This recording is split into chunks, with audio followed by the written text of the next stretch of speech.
Paramashivoham. Om Nithyananda Paramashivoham. Om Nithyananda Paramashivoham. Om Nithyananda Paramashivoham. Om Nithyananda.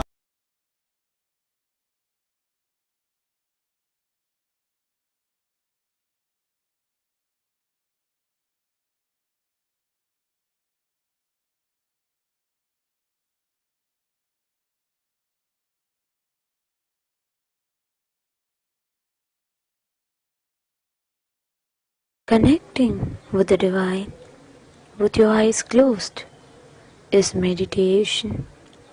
Connecting with the divine with your eyes open is darshan. Come, let us all now move from meditation to darshan. Slowly, very slowly, please open your eyes.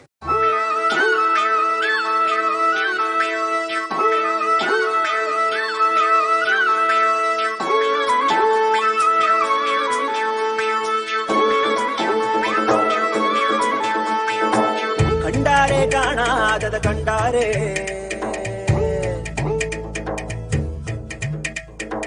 கண்டாரே காணாதத கண்டாரே ஒரு வீடு ஒரு கூடு அட எதுவும் கிடையாதே சாக்காடு பிடிமூப்பு அதையெல்லாம் கடந்தாரே கண்டாரே கைலாசம் கண்டாரே கூத்தாடும் சடையாண்டி அதை குறியா கொண்டாரே காத்தோடு கதை பேசி சிவஞானம் கண்டாரே பத்தோட ஓரட்டு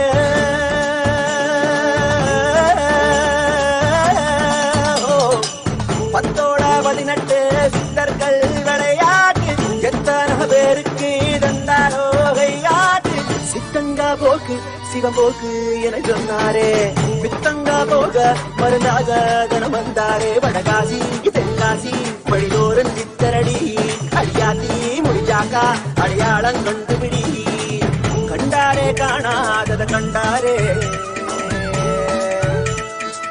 கண்டாரே கைலாசம் கண்டாரே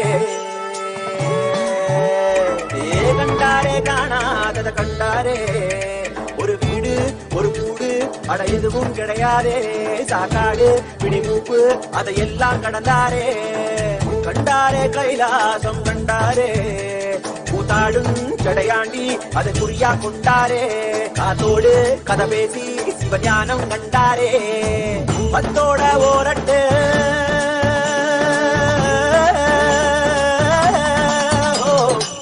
பத்தோட 18 சித்தர்கள் விளையாட்டு எத்தனை பேருக்கு தந்தாரோ கையாட்டு சித்தங்கா போக்கு சிவம் போக்கு என சொன்னாரே பித்தங்கா போக மருந்தாக தனம் வந்தாரே வடகாசி தென்காசி வழிதோறும் சித்தரடி அடியாத்தி முடிஞ்சாக்கா அடையாளம் கண்டுபிடி கண்டாரே காணாதத கண்டாரே கண்டாரே கைலாசம் கண்டாரே கண்டாரே காணாதத கண்டாரே ஒரு வீடு ஒரு கூடு அட எதுவும் கிடையாதே சாக்காடு பிடிமூப்பு அதையெல்லாம் கடந்தாரே கண்டாரே கைலாசம் கண்டாரே கூத்தாடும் சடையாண்டி அதை குறியா கொண்டாரே காத்தோடு கதை பேசி சிவஞானம் கண்டாரே பத்தோட ஓரட்டு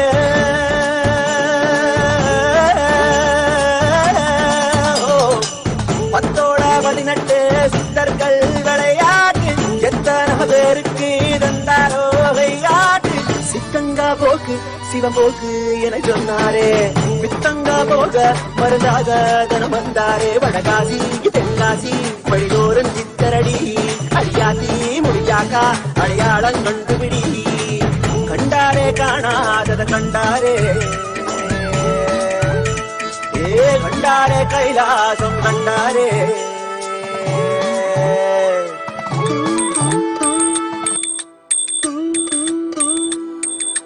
ஐயா சிவ சிவ சிவ சிவ ரகர ரகர சிவ சிவ சிவ சிவ ரகர ரகர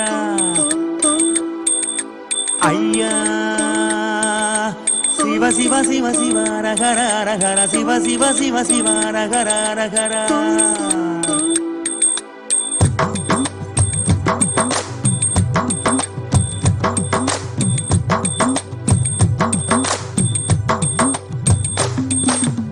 ஊரறியே என் பேரறியே உறவறிய தவத்துறவறிய உள்ளொன்று புறம் ஒன்று பேசறிய உமை சிவன் போலே வேறறிய சிவ சிவ சிவ சிவ ரகர ரகர சிவ சிவ சிவ சிவ ரகர ரகர சிவ சிவ சிவ சிவ ரகர ரகர சிவ சிவ சிவ சிவ ரகர ரகர காலையும் மாலையும் கணக்கறிய நாளும் கோளும் நான் அறிய பாலையும் சோலையும் பிரித்தறிய பரம பரஞ்சோதி அடி சிறிய சிவ சிவ சிவ சிவ ரகர ரகர சிவ சிவ சிவ சிவ ரகர ரகர சிவ சிவ சிவ சிவ ரகர ரகர சிவ சிவ சிவ சிவ ரகர ஐயா ஊனறிய உயிர் உடலறிய மோன பெருவழியை நான் அறிய ஆணறிய பெண்ணலி அறிய ஆதி சிதம்பரம் நான் அறிய சிவ சிவ சிவ சிவ ரகர ரகர சிவ சிவ சிவ சிவ ரகர ரகர சிவ சிவ சிவ சிவ ரகர ரகர சிவ சிவ சிவ சிவ ரகர சாமி உன்னது பொருளது கண்டறிய போகமும் மோகமும் கொண்டறிய ஆசை பேராசை அறிந்தறிய அம்பலமாடியை மறந்தறிய சிவ சிவ சிவ சிவ ரகர ரகர சிவ சிவ சிவ சிவ ரகர ரகர சிவ சிவ சிவ சிவ ரகர ரகர சிவ சிவ சிவ சிவ ரகர ரகர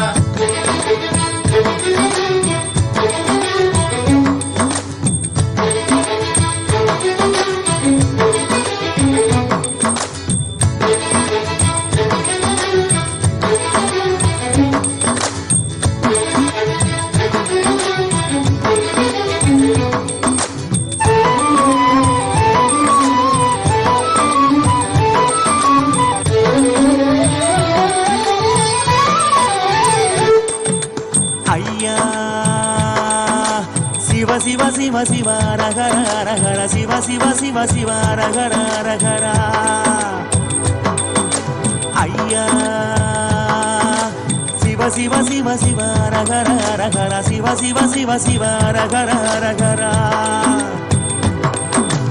ஆகம வேதங்கள் படித்தறிய ஆறு குளங்களில் குடித்தறிய யாகம் யோகமும் செய்தறிய ஓமுகம் பார்த்து பணிந்தறிய சிவ சிவ சிவ சிவ ரகர ரகர சிவ சிவ சிவ சிவ ரகர ரகர சிவ சிவ சிவ சிவ ரகர ரகர சிவ சிவ சிவ சிவ ரகர ரகர சும்மா ஒருபோதும் இருந்தறிய சுத்த அசுத்தங்கள் பார்த்தறிய ஆத்ம நிவேதன செய்தறிய அத்தனாரீசன் அடி சிறிய சிவ சிவ சிவ சிவ ரகர ரகர சிவ சிவ சிவ சிவ ரகர ரகர சிவ சிவ சிவ சிவ ரகர ரகர சிவ சிவ சிவ சிவ ரகர சாமி ஏடறிய சொல் எழுத்தறிய ஏற்றமும் தாழ்வும் நான் அறிய வீடறிய கொடுங்காடறிய சோமசுந்தரனும் மறந்தறிய சிவ சிவ சிவ சிவ ரகர ரகர சிவ சிவ சிவ சிவ ரகர ரகர சிவ சிவ சிவ சிவ ரகர ரகர சிவ சிவ சிவ சிவ ரகர உணவறிய ஊரும் உணர்வறிய உள்யது வெளியது நான் அறிய கணவறிய நனவறிய கனக சபாவரி அடி சிறிய சிவ சிவ சிவ சிவ ரகர ரகர சிவ சிவ சிவ சிவ ரகர ரகர சிவ சிவ சிவ சிவ ரகர ரகர சிவ சிவ சிவ சிவ ரகர ரகர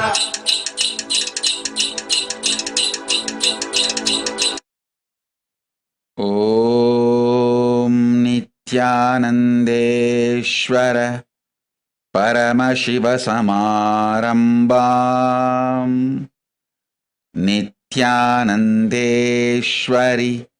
பரமசக்தி மத்யமாம் அஸ்மதாச்சார்யபர்யந்தாம் வந்தே குரு பரம்பராம்.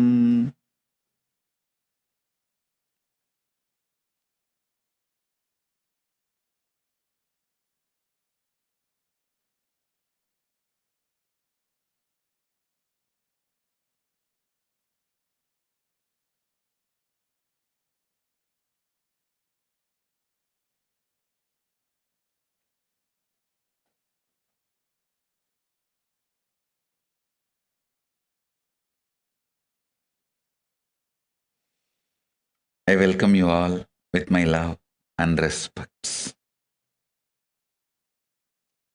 I welcome all the living, practicing Hindus, de facto Kailasians from all over the world. I welcome all the Sarvagnya Pitakartas, Yajamans, manifestors, Shrimahans, Mahants, Sarvavarityahis, Kotaris, visitors, viewers, everyone sitting with us all over the world.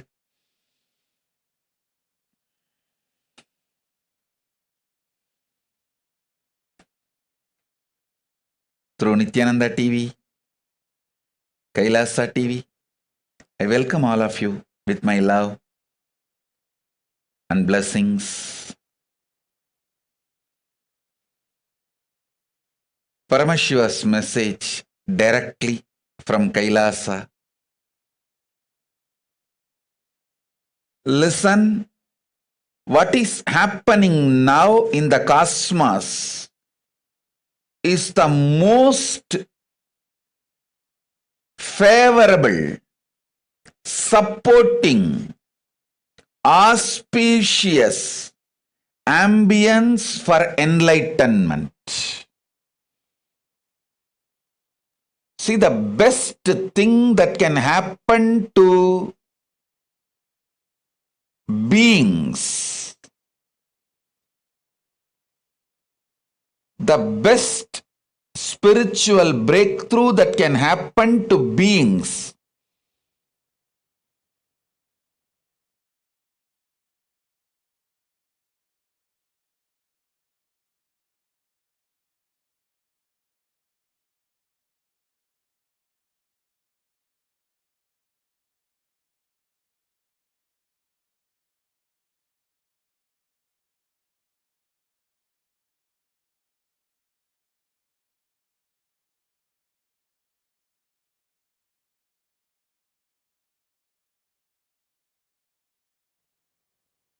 listen intensely.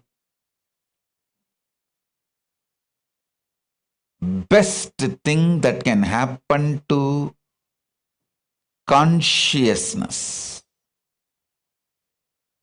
is enlightenment.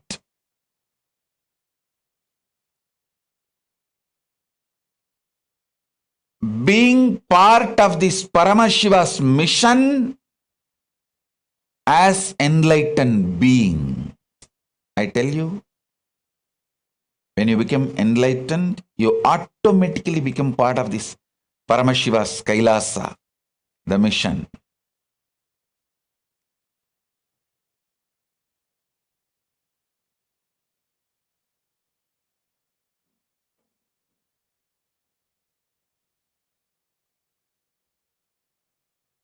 Best thing that can happen to human consciousness is becoming enlightened and being part of this Paramashiva's mission, Kailasa. I tell you, the most auspicious, supporting ambience for that great purpose is happening now. Please listen. See, when you have a good rest, deep sleep, fresh in the morning, you will feel so good about everything, about you, about others, about life, everything. Same way, when you have deep samadhi, you will experience that feel-good feeling billion times more. See, if you had a good food, deep sleep, and wake up, how fresh you feel. You feel so happy about you, others. You feel like blessing yourself and blessing others. You have only very good words and moods for yourself and others. Listen. Same way, if you have a good samadhi, billion times more, you will feel good about you, others, world, everything. It is not even just feel good feeling, it's a reality. From that reality, I am talking to you all. அண்டத்தில் பாய்ந்தேன் அங்கிருந்தே கண்டதை எல்லாம் உங்களோடு கதைத்திட இந்த பிண்டத்தில் மலர்ந்தேன். கண்டதை அல்ல, கண்டதை எல்லாம் கதைத்திட இந்த பிண்டத்தில் மலர்ந்தேன்.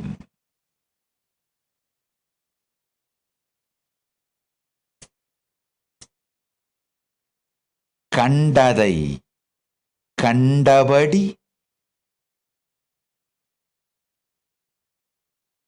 கண்டு உணர்ந்து கொண்டபடி ககனத்து மாந்தர்கள் உங்களுக்கு சொல்லிட இந்த பிண்டத்தில் மலர்ந்திருக்கின்றேன். பிறவா வரமளிக்கும் பெம்மான் சத்தியத்தை உரைக்கின்றேன் கேட்டு மறவாது உயிரில் மலரச் செய்து வாழ்ந்திடுங்கள். Listen intensely.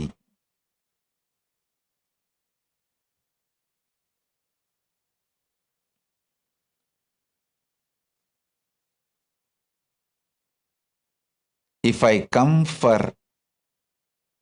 Satsangh or Akashic reading, darshans, programs every day, it's a good news for all of you. If I don't come for a few days, because I was in deep samadhi, it's a great news for all of you. Because I'm going to bring some more great, best things to planet Earth from Kailasa. Every time I go to Kailasa, reside in that vertical time zone in Samadhi, and come back, I have a great gifts for all of you. Listen.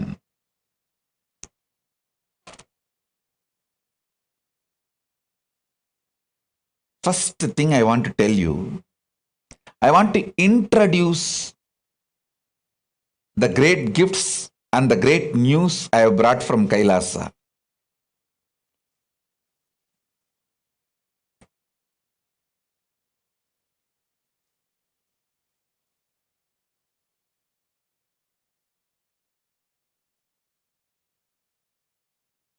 First, listen. First point I want to tell you. The purpose of human consciousness is getting matured, getting enlightened, being part of the Paramashiva's mission as enlightened being. This is the purpose. See, everything else is just shit. I am not against money, infrastructure, material comforts, luxury. I am not against any of that. But all of that cannot replace your consciousness flowering and getting enlightened.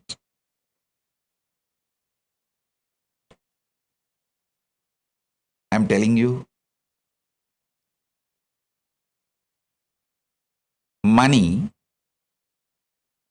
is nothing but collectively accepted imagination given legitimacy.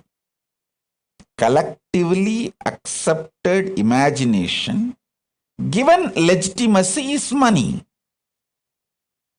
I am not against money. Money is great as long as it is useful for administration to make human life better on planet Earth. To make our lives better on planet Earth, if the money is useful, great. But if that same concept of money is used by chronic capitalists or manipulators in any field to stop human beings growing consciously, then I am against money. Be very clear. Listen. Money is great as long as it supports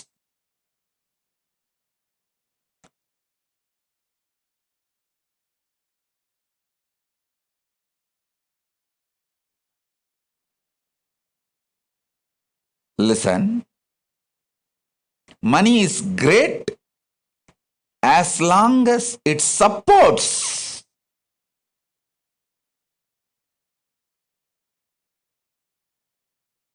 human beings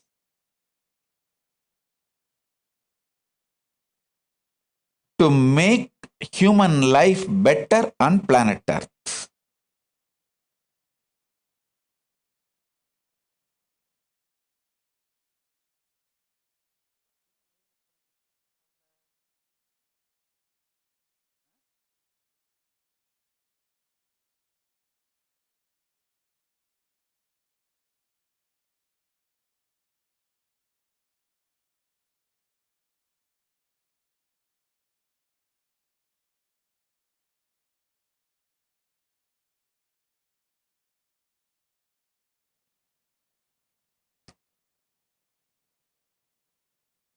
Listen, I'll repeat.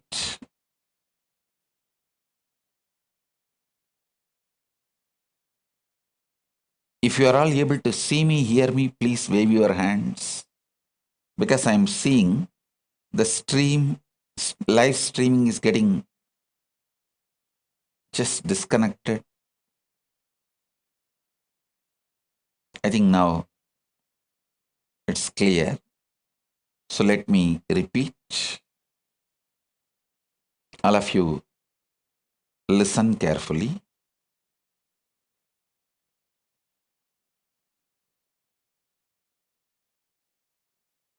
Money is great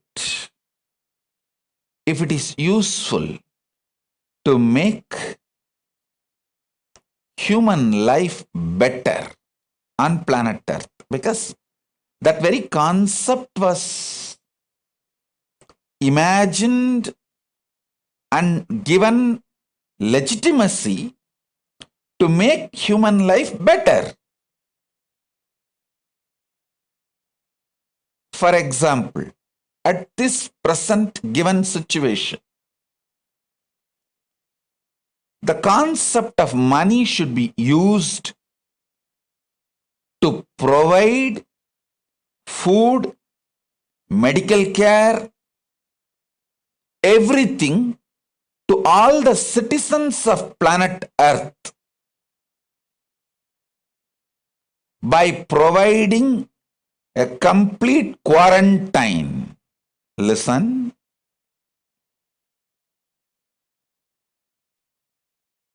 For now, especially this corona Delta virus and Delta plus virus, the way it is spreading, the way it is evolving, becoming different. All human beings all over the world should be provided absolute multi-layer quarantine till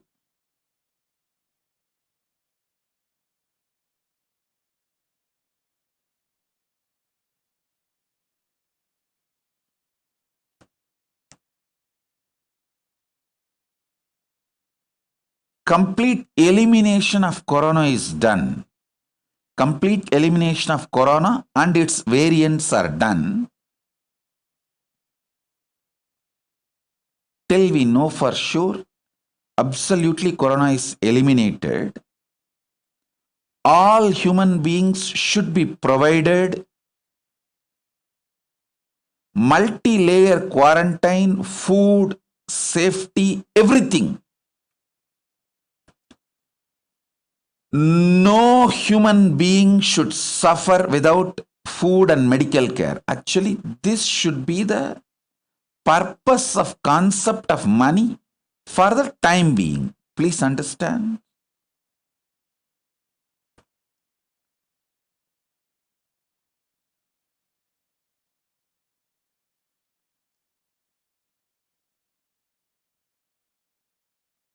I'll explain step by step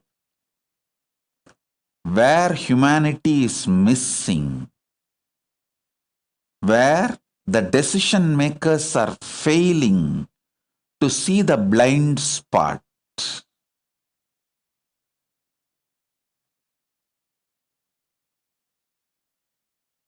All systems, money, economy, bank, fixing a price for agricultural products or any product, everything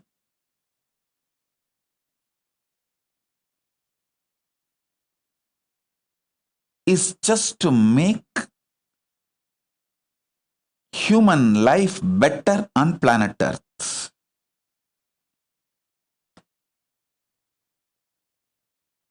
Human beings need some kind of an inspiration and greed to run. So the common imagination called money, which is given legitimacy, is a very good way to make human beings run. Keep themselves energetic, alive. So as long as money is used for that, it's okay. But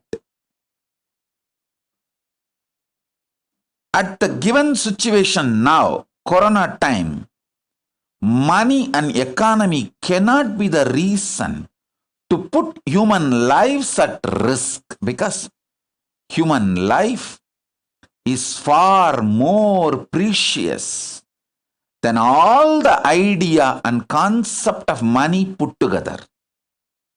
One human life, one human being with consciousness is far more superior, greater, higher than this whole so-called collective imagination. Money, which is given legitimacy due to its utility value. Understand?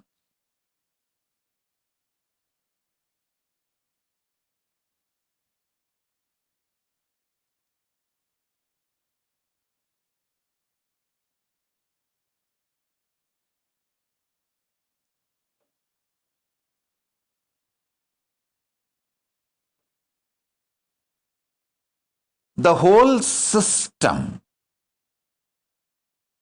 the man-made human civilization, need to remember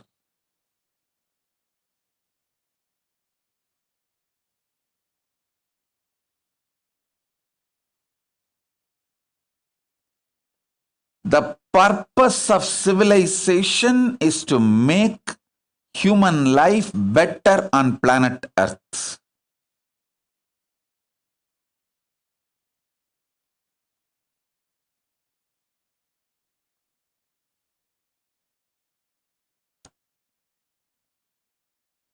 We just need human beings to look at this whole human civilization with fresh eyes. What our ancient enlightened rishis, the forefathers of our civilization, from Paramashiva,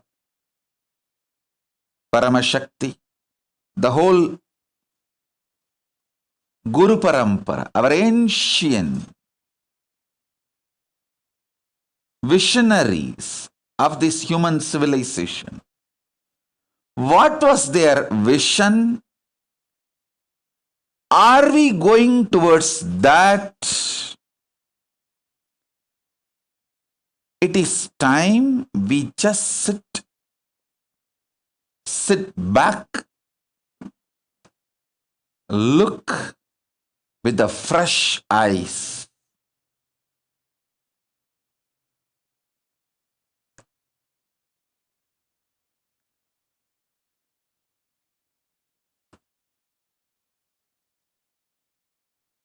At least all my disciples,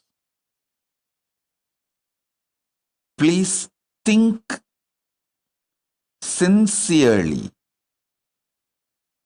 about this vision I am giving you all. If I can put this seed in all of you and all of you start thinking, I will feel job satisfaction. Last so many days, I was soaked in samadhi and I have brought some understanding, some vision, some truths.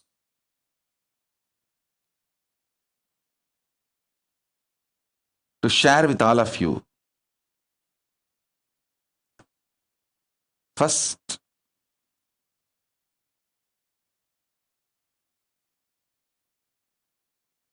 everything is for the sake of human consciousness to flower, get enlightened, be part of this great Paramashiva's mission of making everybody enlightened. That's the first truth. Second, listen. This is the deep, sacred secret. Paramashiva has 5 phases: creation, sustenance, rejuvenation, delusion, liberation.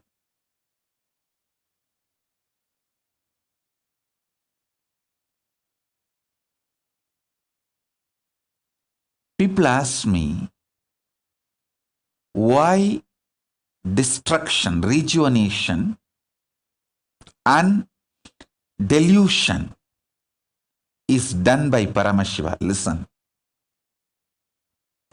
Whenever the forgetfulness is given to you,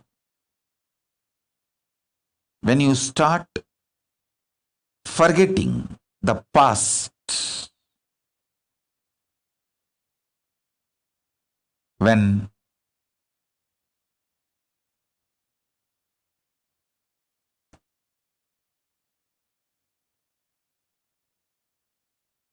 you get deluded, confused, forgetful about the past, the great possibility for a breakthrough is given to you. Listen. If you remember your past and proceed with your life further, that is called growth. if you learn to survive, reinvent yourself during the absolute forgetfulness, delusion, confusion, if you learn to survive and reinvent yourself at these crucial moments, it will be breakthrough, not just growth. Paramashiva is providing an amazing opportunity for all of us to have a breakthrough. Listen, I am not soothsayer, or I am not this positive thinking paprapa. No, I am neither positive thinking Bhagavas nor life negative person. I tell you the truth as it is. As it is. See, if you remember your past and continue to proceed in your life, it is growth. So you remember, you used to make hundreds of thousands per year. Now you want to work hard and progress and proceed, manifest your creativity, hard work, intensity, all that, and you proceed from 100,000 to maybe 1,000,000. That is the growth based on your memory track. But whenever there's a complete winding up, your memories are no more useful, your past track record is no more relevant, utter confusion, delusion, things are just melting down in front of your eyes. Whatever you thought useless in your life, you suddenly find so much of value for it, and whatever you thought very useful as a pillar of your life, suddenly becoming irrelevant and no more useful.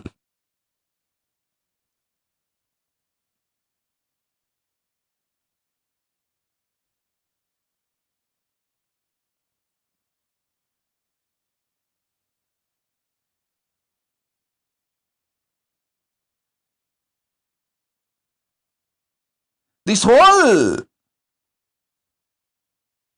delusion, throbhava,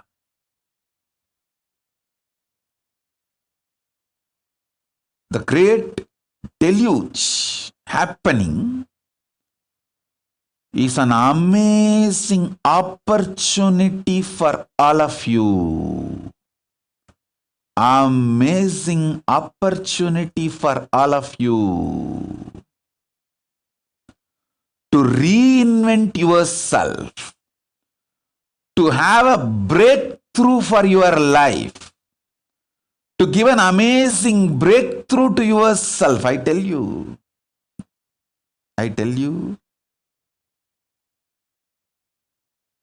so many people all over the world, I am seeing many things they felt is the most important pillar, foundation of their life is neither relevant nor useful. It is not even there. Suddenly it is not there. It's just not there. Many things which you thought is not great part of your life become so relevant, too important. Some few spiritual understandings, ideas which you never thought is too important, some spiritual book, suddenly now all of that has become too relevant, and you are spending time with that books, with that spiritual material 24/7. It has become so relevant. Every word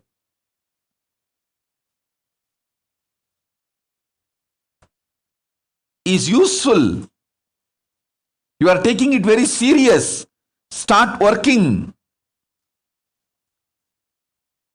Nowadays, I am not teaching at all about completion because everyone has to practice completion even to survive without getting mental breakdown. if you have to be without becoming paityam, loose,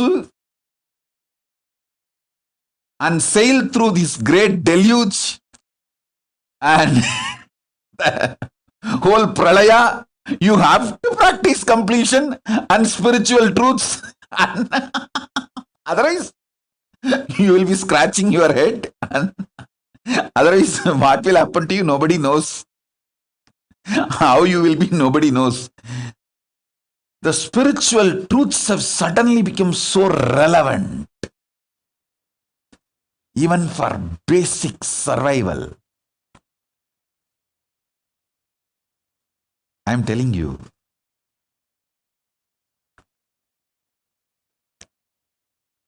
This great pralaya happening is an amazing opportunity for all of you to reinvent yourself, rediscover yourself, rebuild yourself, revive yourself.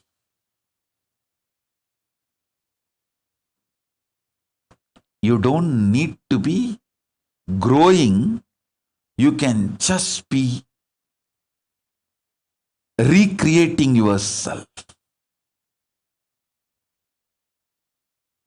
Many of the things which you thought very important in your life, relationships, people, wealth, buildings, home, office, infrastructures, many of that is no more part of your life.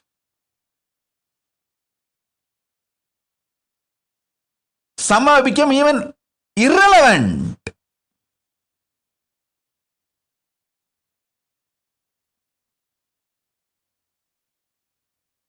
Just look around.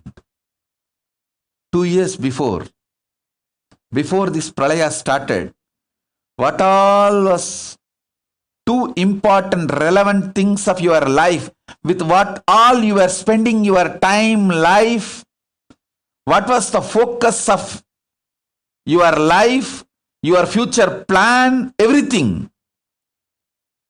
Now see,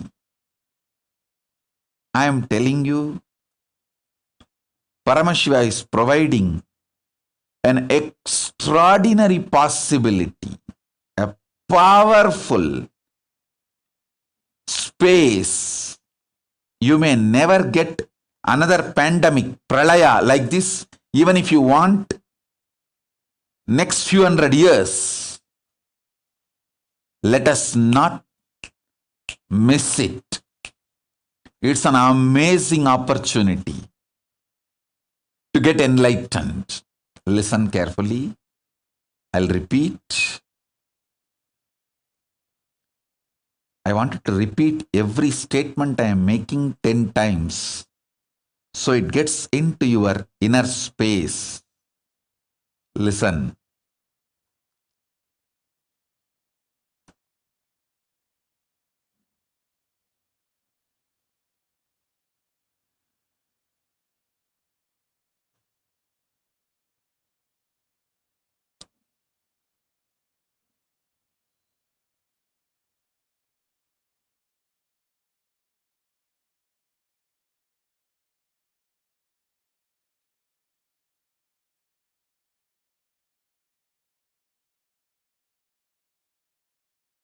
"30 years of life."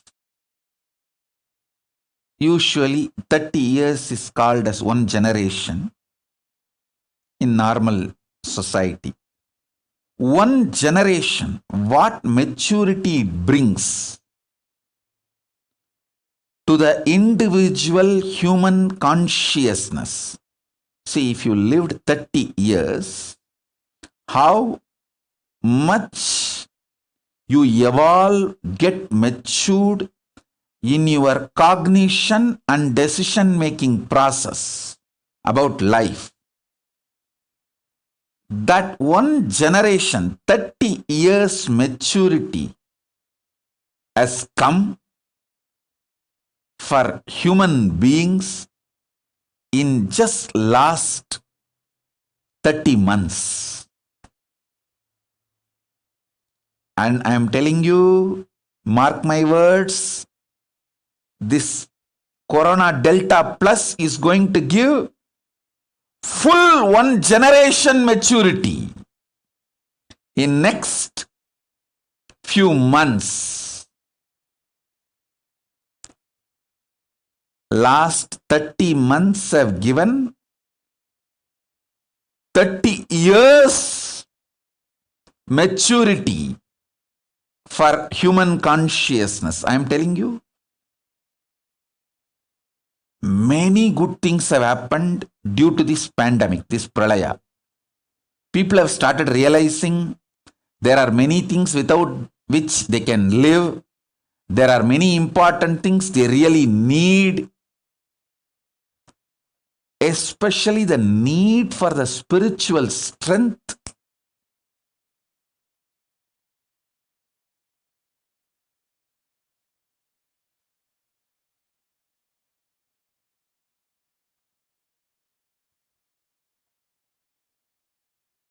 Is happening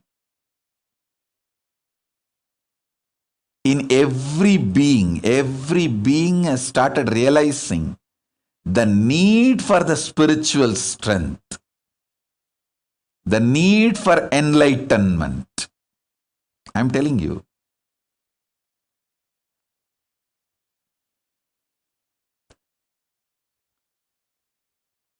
This last 30 months have given humanity the maturity which usually comes by 30 years, one generation.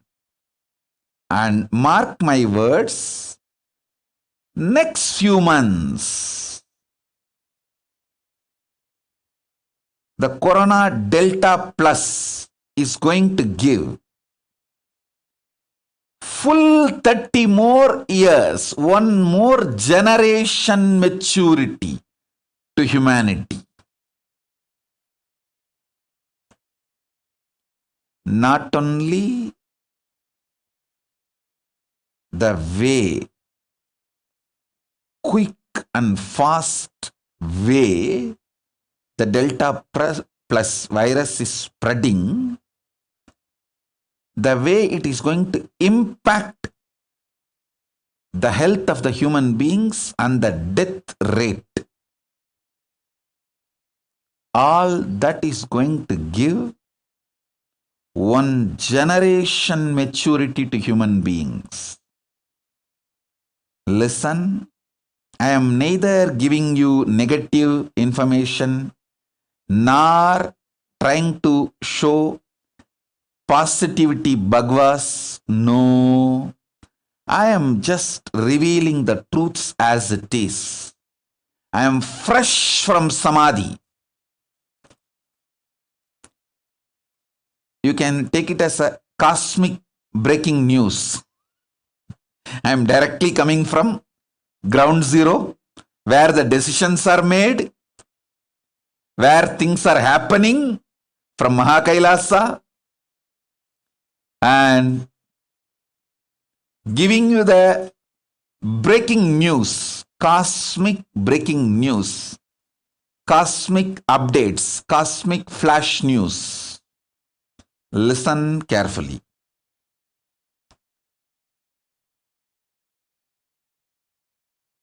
O human beings, you are given an amazing opportunity to get enlightened.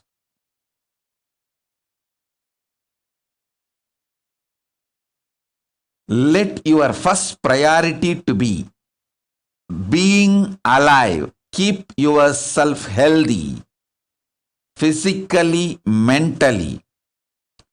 Learn, practice as much as possible intensely Nirvikalpa Samadhi, the science of unclutching. signs of completion, signs of power manifestation. I have already revealed all these sciences to all of you. It's all available freely. Pick up and start practicing intensely. Because everything else is irrelevant. The consciousness you built, the health you are having, only these two is relevant after this great pralaya settles down. Nothing else is relevant. Hey, billionaires are dying like a rat and cat in the street.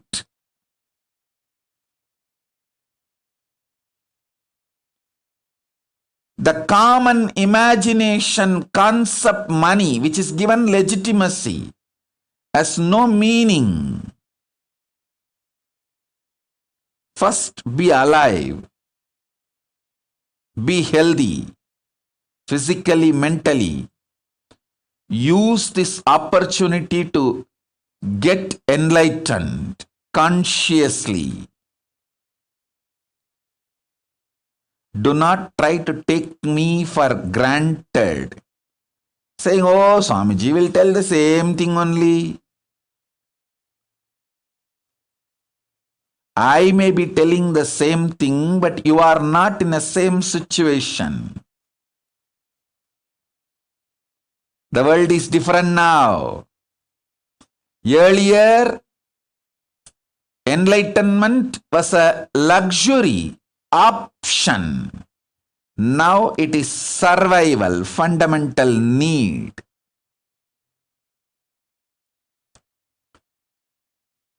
Just like your morning breakfast, enlightenment is the fundamental need.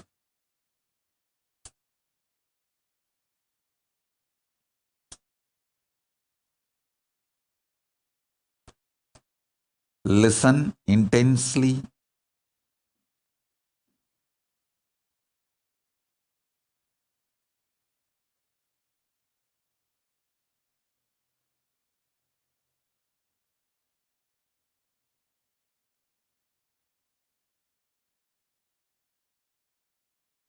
This pralaya,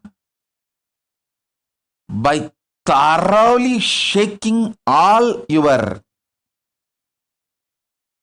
ideas, plans, imaginations, it is upgrading you, updating you, making you matured more than one generation. 30 years. Usually what changes will happen in the human society, whether mentally, physically, the way the economy functions, the way humanity evolves. See, 30 years before, the idea of passport, visa, and now the idea of the passport, visa, it has matured like anything. Few years before, the president of the Ecuador announced that they are going to create a system where the idea of passport and visa become irrelevant for humanity. Means the free travel. I am giving you a rough paraphrased version. You can Google and get that news link.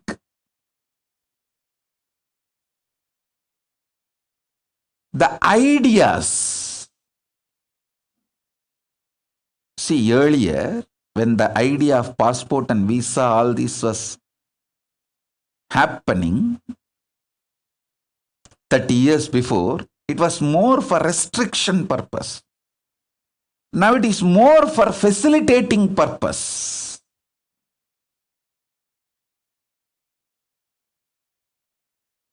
I am telling you,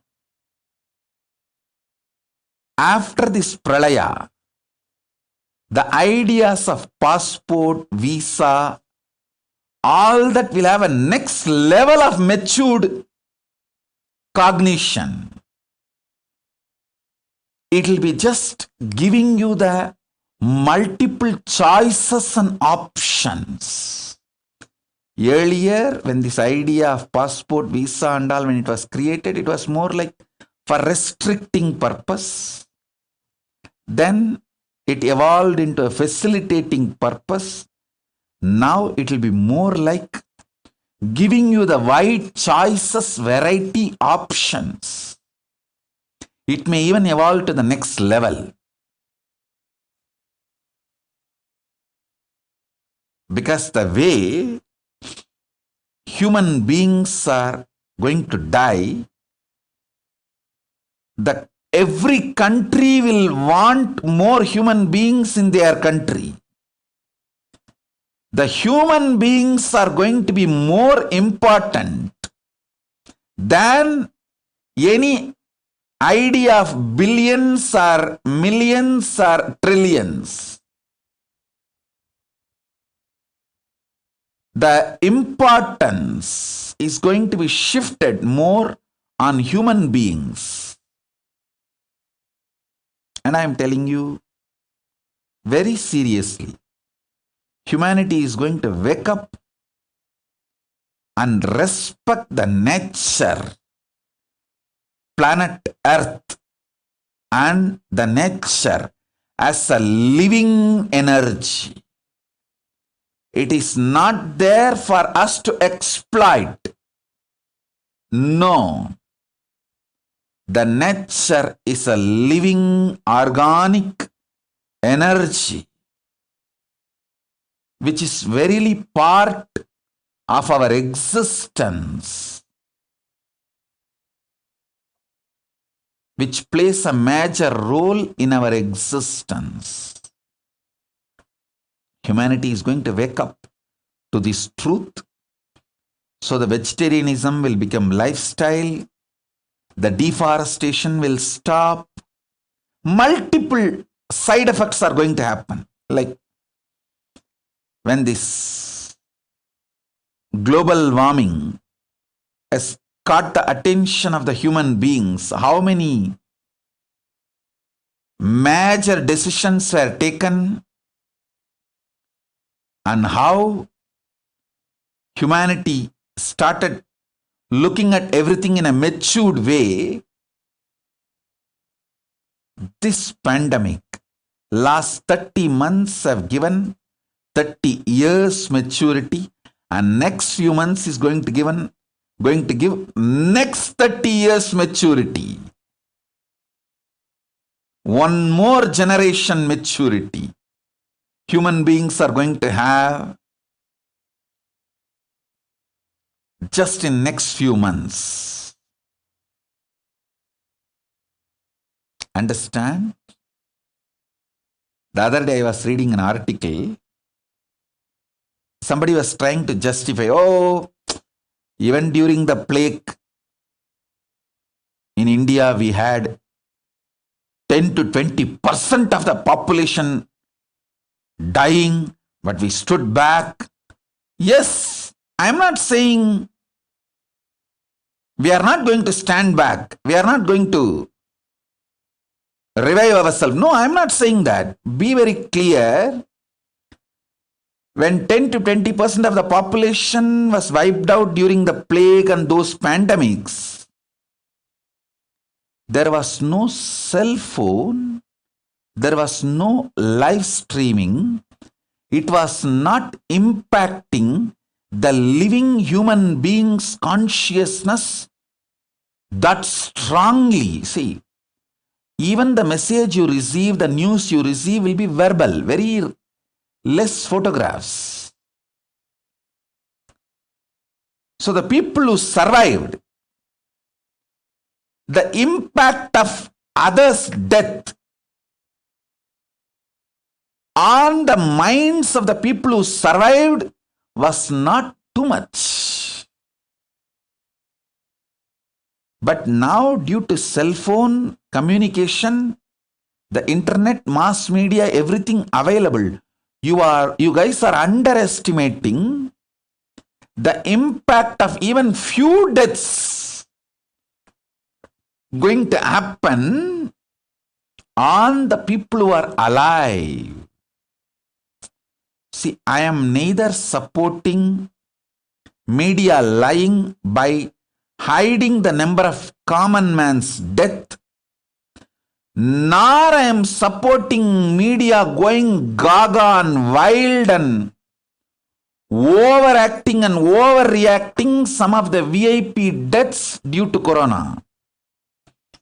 Both extreme I am not supporting, but both extremes are weakening the human beings, and both extreme, see, hiding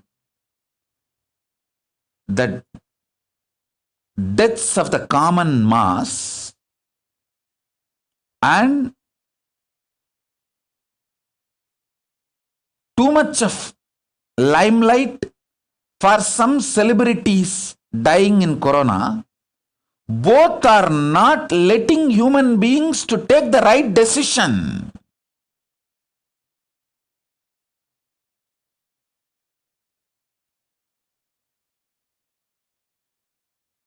We need the truth, facts, for human beings to take the right decision about life.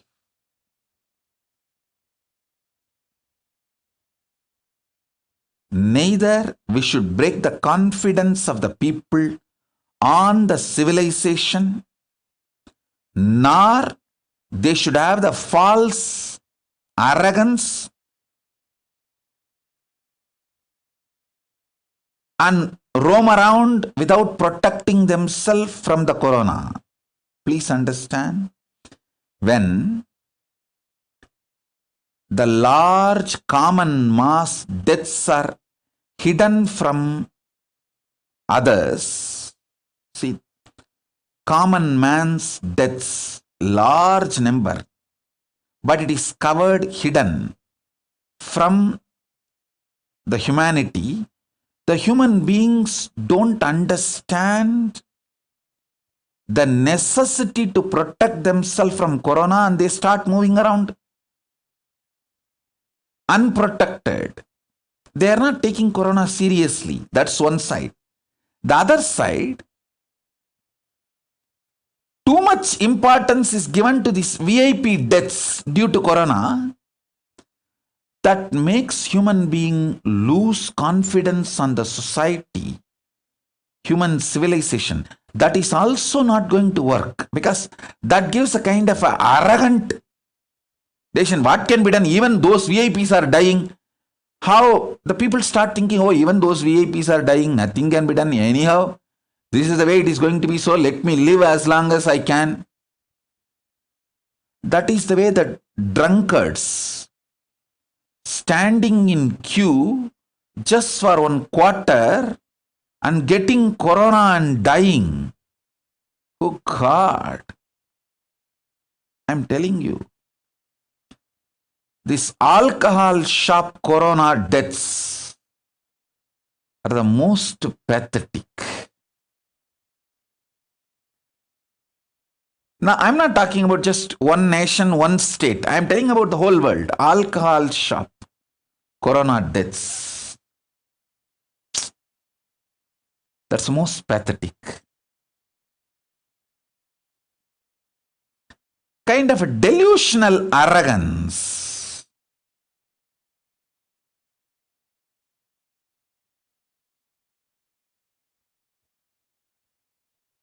Enters into human beings. Neither this extreme is right nor that extreme is right. Neither hiding the mass common man's deaths are right, nor giving too much of limelight to the celebrity deaths due to corona is right. Both are wrong. People need to be given the fact, not only fact, they need to be educated rightly and especially provided the ambience and security.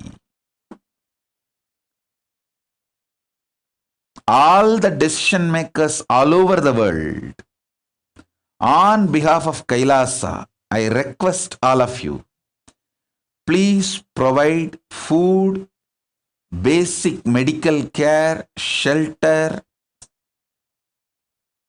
to all human beings under your care. Multi-layer quarantine till this corona is completely eliminated from planet Earth, till that spreading cycle, that chain is broken.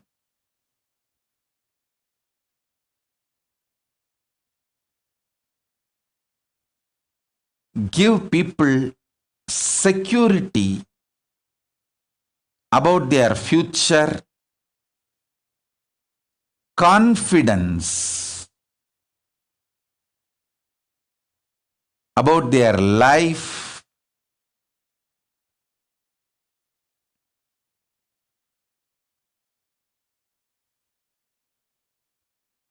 this is the first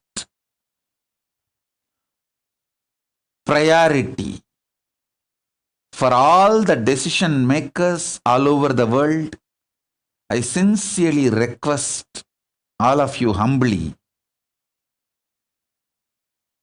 to make this as your first priority.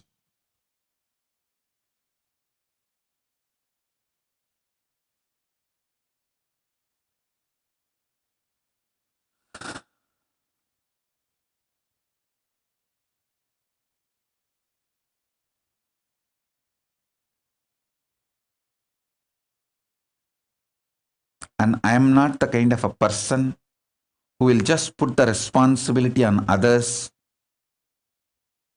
and keep quiet. No. I am a kind of a person, I will do first whatever I can, then what I am doing, the same thing I will request others to do. That is the reason I have opened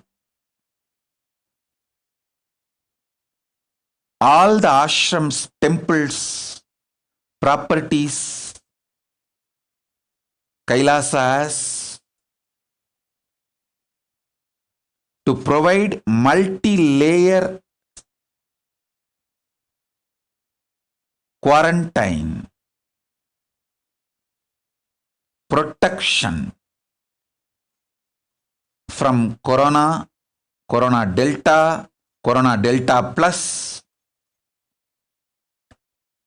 providing food and very authentic Hindu medical care. I tell you, it is very unfortunate. The Hindu medical systems are taken for granted, destroyed, abused, disrespected. Very systematic way by the anti-Hindu elements. But the Hindu medicinal system surely has everything needed to save humanity from corona and all the variants of corona. Whether protecting yourself, prevention level, or after getting corona, curing, healing, recovering, and after fully recovered, the post-recovery health maintenance and fully getting back to your health and back to your original form, the pre-corona health level, in every level. The Hindu medicinal system, when I say Hindu medicinal system, I mean Siddha, Ayurveda, and all the subsects, branches of Siddha and Ayurveda.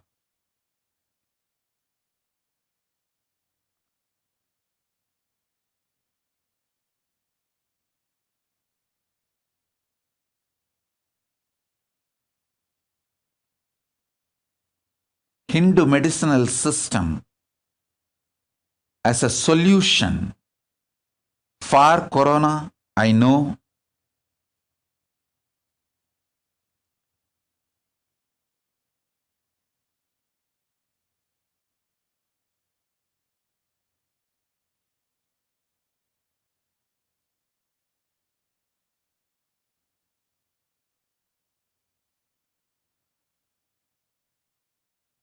Whatever way I can help, I'll continue to help. I won't waste my time in blaming or putting the responsibility on others. I will do whatever I can and request others also to be part and serve. Whatever way you can serve, especially decision makers.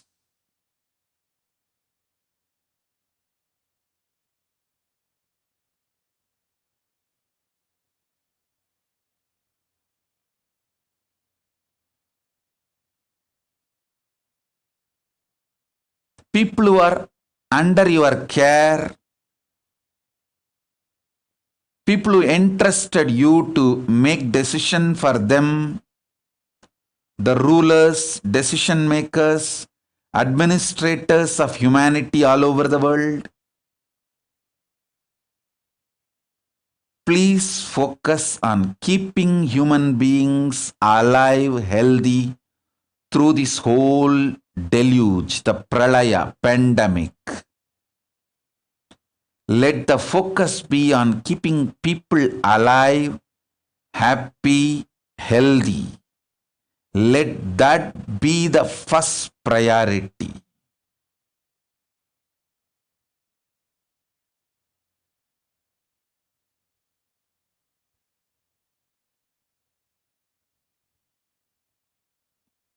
Let that be the first priority.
I have brought the signs of enlightenment.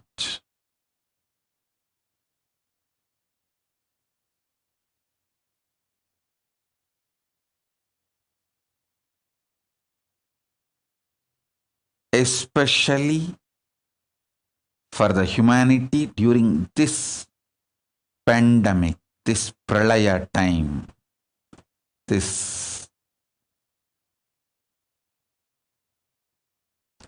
huge, the deluge, the pralaya time.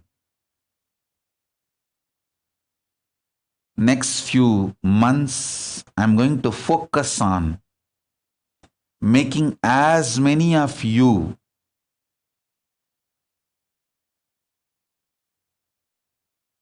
enlightened.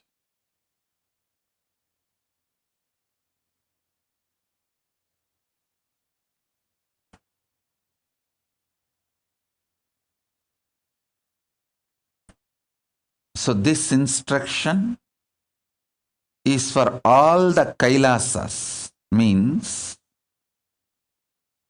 all the ashrams, temples, our adhinams,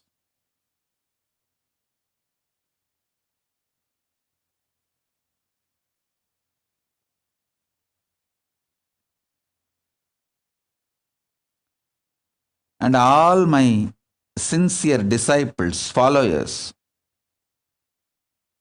who literally live the lifestyle of Kailasa wherever you are.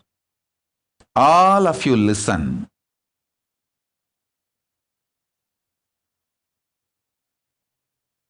Next few days, start taking these 3 herbs in your food.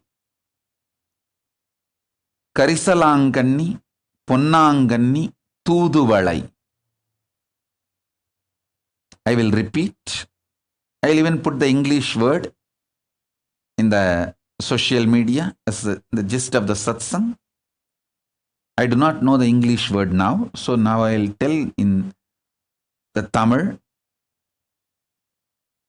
Ponnanganni, Karisalanganni, Thuduvalai. All the ashrams should grow these 3 herbs.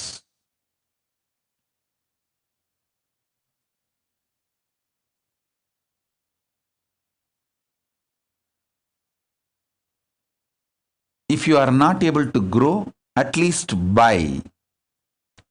Add this in your food. You can even cook and eat, or make juice and drink. In any form, add at least little quantity of all these 3 every day. Every day, add all these 3. Please listen. These 3 herbs strengthen your body and mind. It helps you to receive the enlightenment, manifest powers. These are the powerful aushadas. Actually, I'll tell you one incident.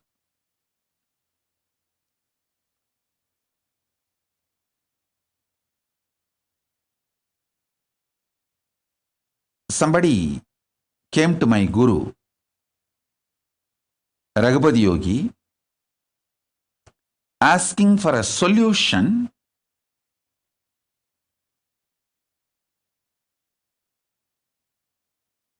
for his personal problem. He was going through some problem in his house. He wants a solution. Then my guru told him, bring Thuduvalai leaf, 10 leaves tomorrow. I was sitting next to my guru when he gave this solution. I thought maybe when the Thuduvalai comes, he is going to energize him and make him eat or whatever. I just waited. Next day, that person came with that 10 Thuduvalai leaf. My guru took that Thuduvalai leaf in his hand and asked me to eat. I didn't understand why he's asking me to eat. I ate. And he asked me to sit. And he told that person, the devotee who came for solution, to touch my feet and do Pada Puja to me. Take my blessings.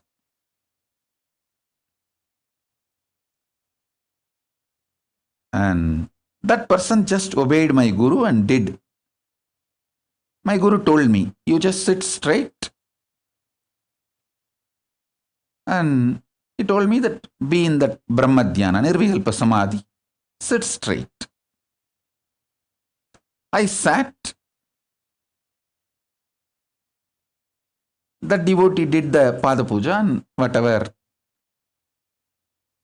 he was supposed to do. Then my Guru told me, bless this person. As my Guru told me, ordered, from that Nirvikalpa Samadhi, I blessed him. He went away. Maybe in 10-15 days, he came back saying that the whole problem is solved completely.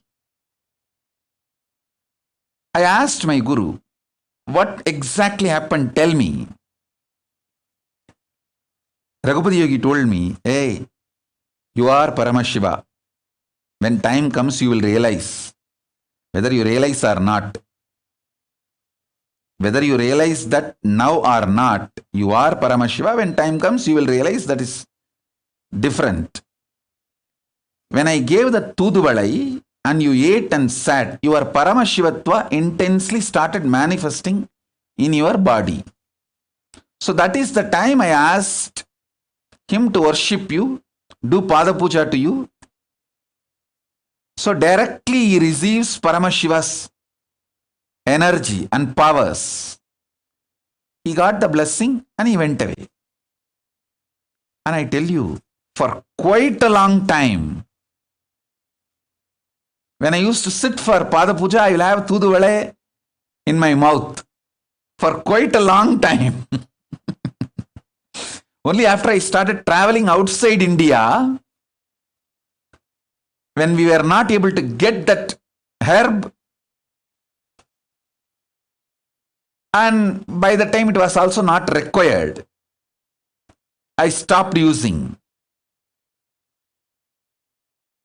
Tuduvala is that powerful herb. When you use Tuduvala every day, simply you manifest the powers of Paramashiva. Karisalanganni, Ponnanganni, Tuduvalai. All this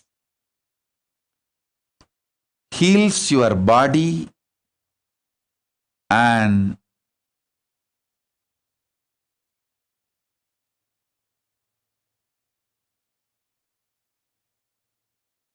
makes you manifest the powers.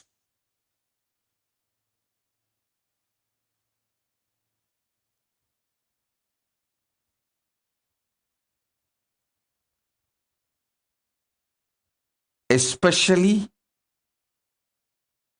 all of you who want to manifest powers, whenever I give Shakti Pada and Shakti Nipada, if you want to receive my initiation and manifest the powers, please start adding these 3 herbs in your food regularly.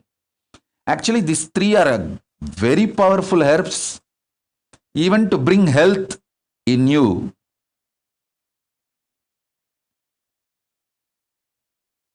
How much quantity to use? You can just Google any Ayurvedic or Siddha website. They will tell you. Maybe 10 leaf maximum per day. 10 leaf of Karisalanganni, 10 leaf of Ponnanganni, 10 leaf of Tuduvalai. You can take it in the morning or noon or in the evening.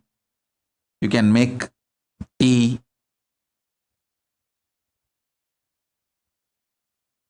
You can make kashayam or any ways. And or you can take it as part of your food also.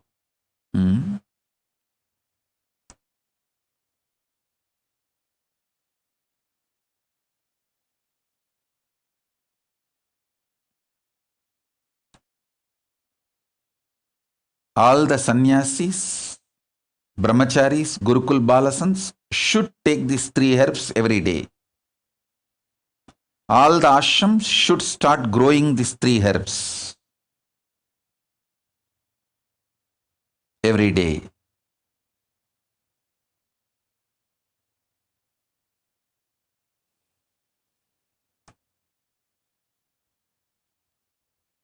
So that you are all ready to receive and get enlightened.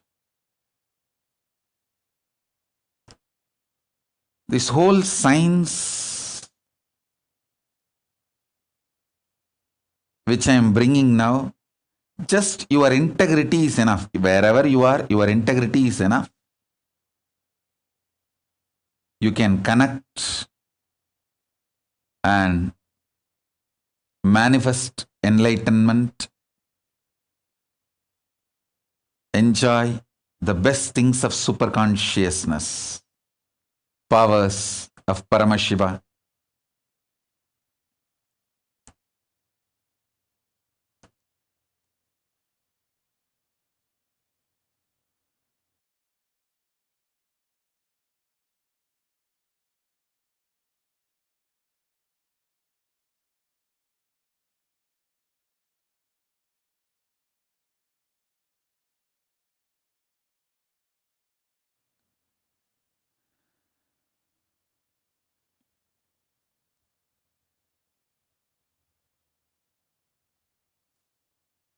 All the adinams, ashrams, if you start growing in the ashram, especially where I used to walk, in that very land that Aushadha can be programmed through the energy.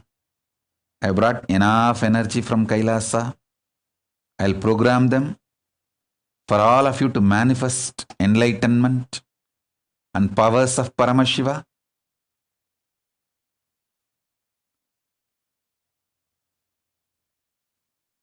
And I also wanted to tell all the Adinavasis of all ashrams, if you grow this 3 herb and give freely to other devotees all over the world who can't grow on their own in their house, you will get all the punya, good karma and blessings. With that punya, you will manifest more powers. All the sannyasis of Kailasa, actually it is your responsibility to provide all the spiritual support without charging. So this is my order to all my sannyasis, the whole sovereign order of Kailasa, all my sannyasis, brahmacharis, grihasthas who are staying inside my ashrams and campuses. You should grow all these 3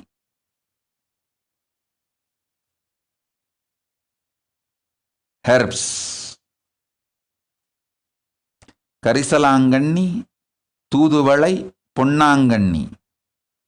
And not only you can consume, you can enjoy it, you should distribute to anyone who has free of charge.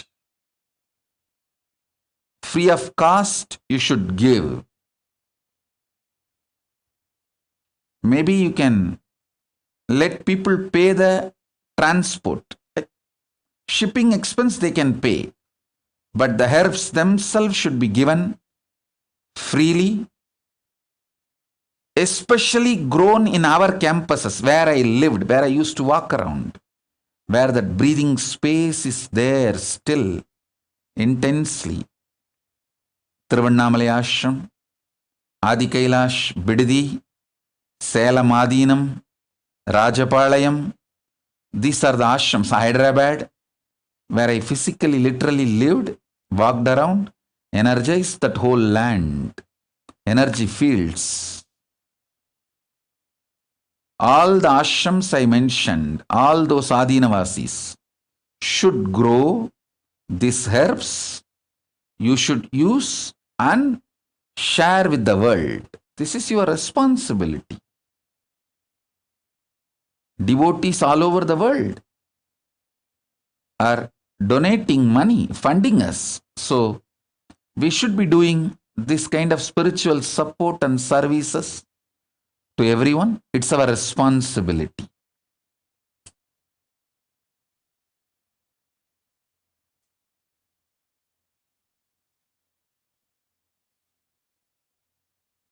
And it is too easy to grow. It's not difficult, very easy to grow, especially in India. We have so much land. I used to go and stay in Rajapalayam. Rajapalayam, we have a 40-acre land, beautiful agriculture land inside a forest. I used to purposely go and stay there. People used to ask, why Swamiji going and staying in that forest? I said, hey, I'm energizing this whole area. You guys don't know, in future, so many Siddha, Aushadhi herbs are going to grow here, which will be useful for the whole world, which will be useful for the people to manifest powers.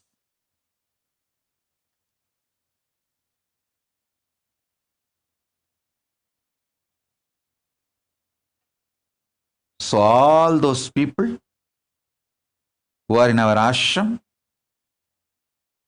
it's my order, take this as Guru Vak, grow these 3 herbs, you also enjoy and share it with the world, free of charge.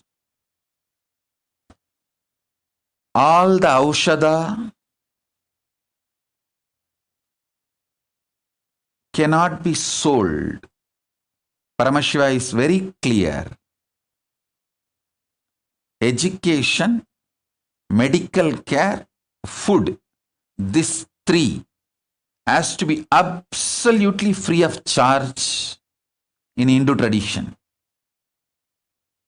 When you are giving education, you can accept Guru Dakshina, which is voluntary. Sometimes people offer, it can be accepted. But the transaction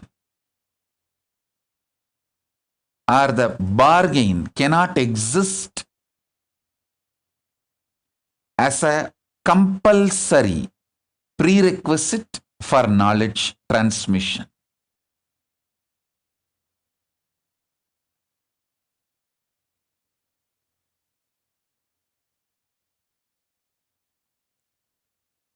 Same way the Aushadha. Aushadha has to be absolutely free. Share it with the world. I also wanted to tell you all, I am working on a very sound economical system for Kailasa, where I can start providing all this free of charge for the any people, anybody, the practicing Hindus who wants, whether you are born as a Hindu or not born as Hindu is not a problem. Practicing Hindu. If you are a practicing Hindu and you want, we will be able to provide. We will be able to provide. I am building that kind of a sound economy.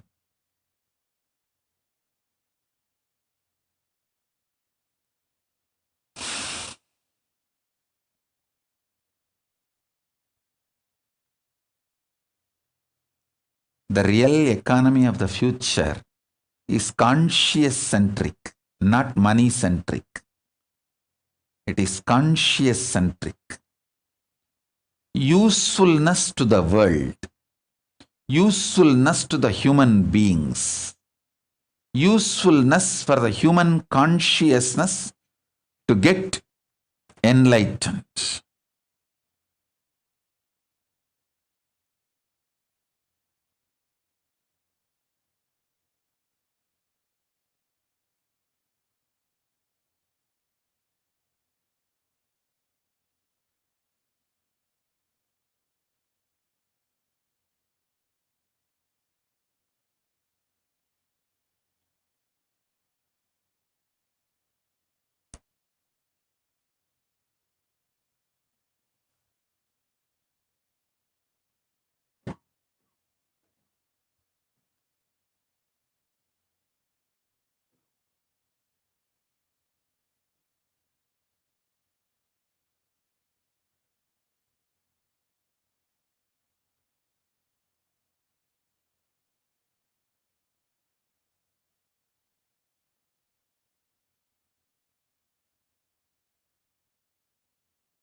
This few hundred acres which I already energized, did the prana pratishta and left. See, in Hindu tradition, the herbal garden, Siddhavana, Siddha Aranya, has to have Vastu Santi, Mooligai Saba Nivarti, Mooligai Prana Pratishtai. All these rituals have to be done to the land and to the whole energy field. Fortunately, in those days itself, by the grace of Paramashiva, all the land which was donated to our Sangha in India and many other countries, I have done this, creating an energy field through Vastu Dosha Nivarti, Mooligai Saba Nivarti, Mooligai Prana Pratishtai, all the traditional, the spiritually energizing process, especially Biddi Adi Kailash, Tiruvannamalai, we have multiple lands. In all the lands, I did it. And Salamadinam and Rajapalayam, we have multiple pieces of lands. In all the lands, I did it. And Erode, Tirchangoda Adinam. So all the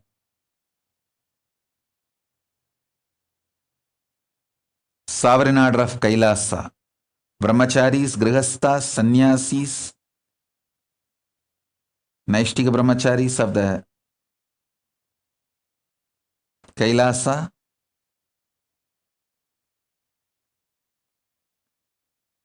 please grow these herbs in all this sacred land, which is 1,000 times more powerful than anywhere grown outside. Because this will be powerfully spiritually programmed. And this, which we grow inside our energy fields, will be powerfully spiritually programmed one, and it retains its spiritual energy. And directly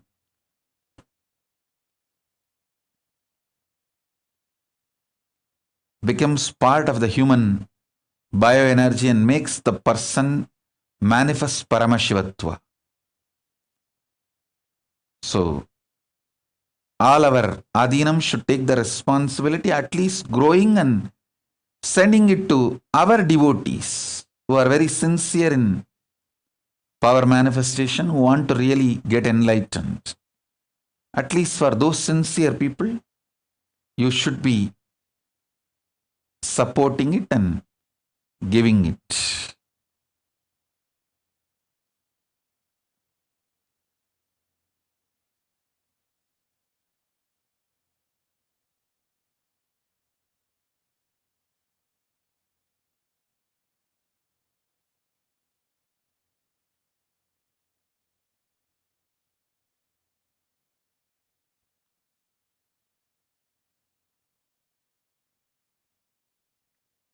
I'll continue with further satsangs and initiations to transmit this sacred enlightenment science and power manifestation science, which I brought from Kailasa with all of you.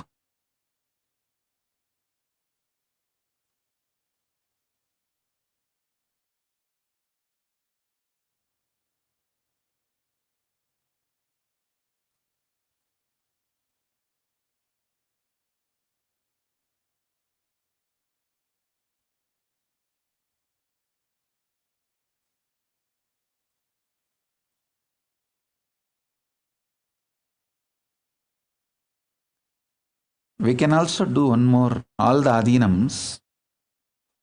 We can grow these plants and make even seeds from these plants and send that to people all over the world so they can grow. That seed will have the same power, same spiritual energy and spiritual programming. So that service also is great service.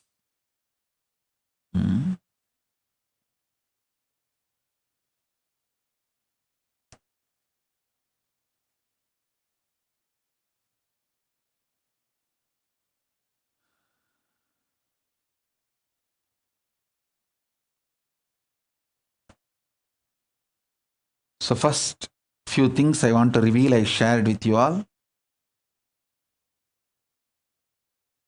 I have many more things to reveal. I'll reveal in further satsangs. For now, this. So essence of what I wanted to convey. Be alive, protect yourself from corona, corona delta plus, and all other multicolor fungus, black fungus, yellow fungus, green fungus, so many other variants and other brothers, sisters, cousins of this corona. Protect yourself from all of this by double layer quarantining, and use this time to experience unclutching and nirvikalpa samadhi.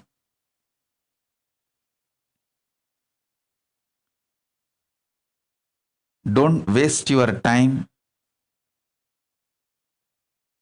Keep yourself healthy, physically, mentally. Spend more and more time in nirvikalpa samadhi, unclutching, completion, ajapa japa, intense spiritual practice.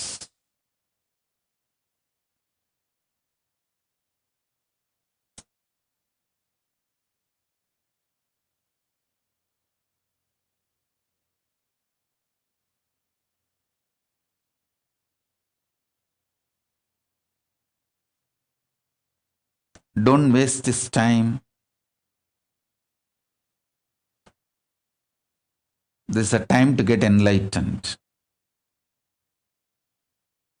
It's a time to get matured and reinvent yourself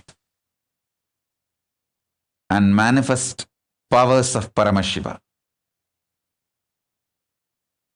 So with this,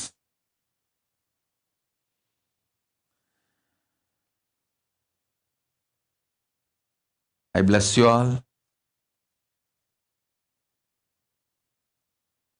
Let's all radiate with integrity, authenticity, responsibility, enriching, causing, living Shuddhatvaita Saivam, Paramadvaita, Paramadvaitam, the Shuddhatvaita Saivam, the state, space, powers, being, superconsciousness, and Kailasa of Paramashiva, Paramashivoham, Om Nithyananda Paramashivoham, the eternal bliss, Nithyananda. Thank you. Be blissful.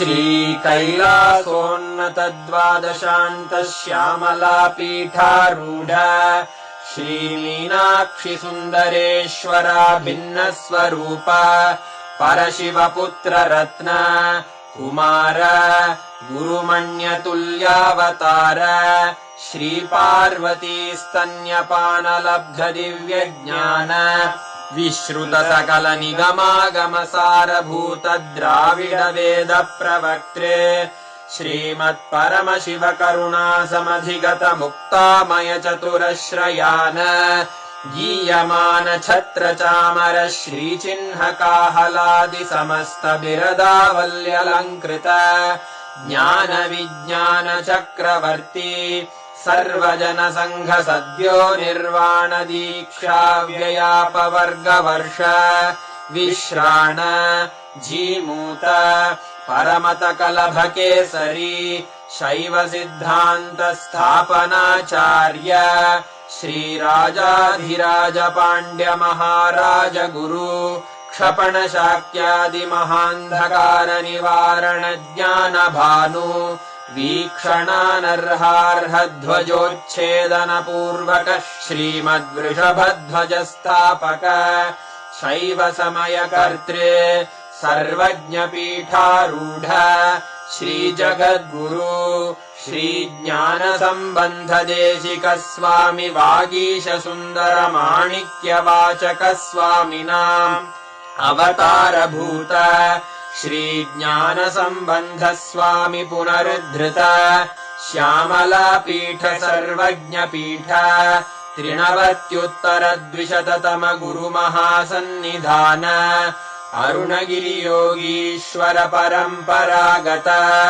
Arunachal सर्वज्ञ पीठ गुरु महासन्निधान कैलास परम्परागत काञ्ची कैलास सर्वज्ञ पीठ त्रयस्त्रिंशदुत्तर द्विशततम गुरु महासन्निधान नित्योत्सव नित्यमङ्गल नित्य कल्याण नित्यरजित कैलास परम्परागत आदि कैलास नित्यानन्द पीठ महासंस्थान महासिंहासन पीठ कर्तः साक्षात् श्री परमशिव समुद्भूत कैलास परम्परागत वैवस्वत मनु इक्ष्वाकु हरिश्चन्द्र भगीरथ श्रीरामचन्द्र शूरसेन इत्यादि अनवच्छिन्न सार्वभौम चक्रवर्ति परम्परागत चतुष्षष्टि योगिनी मण्डित चतुष्षष्टि सम्प्रदाय प्रवर्तक मनुधर्म शासन सूर्यवंश प्राप्त सर्वज्ञ पीठ सुराङ्गि साम्राज्य मूर्धाभिषिक्त चूडामणे साक्षात् श्री परमशिव समुद्भूत कपिल महागुरु पुनरुद्धृत महानिर्वाणि पीठ अष्टोत्तर सहस्र श्री महामण्डलेश्वर साक्षात् श्री परमशिव सिंहासनाभिषिक्त समस्त गणनायक श्री महागणपति समारंभ अनवच्छिन्न पीठाधीश्वर गुरु परंपरा प्राप्त अटल पीठ अष्टोत्तर सहस्र श्री अटल पीठाधीश्वर धर्म मुक्ति स्वर्गपुर स्वर्ण पीठ त्रयोविंश गुरु महासन्निधान कैलास परम्परागत आदिपीठ सर्वज्ञ पीठ जगद्गुरो श्री कैलास पुनरुद्धारक श्री कैलास परमाचार्य श्रीमत्परमहंस परिव्राजकाचार्य वर्य सच्चिदानन्द प्रणव स्वरूप श्रोत्रिय ब्रह्मनिष्ठ श्रीमज्जगद्गुरु श्रील श्री भगवत् श्री नित्यानंद परमशिव श्री ज्ञान संबंध देशिक परमाचार्य स्वामिन् अत्रागत्य परिपाल्य च अस्मान् विज्ञान वितरणेन विजयी भव जय जय।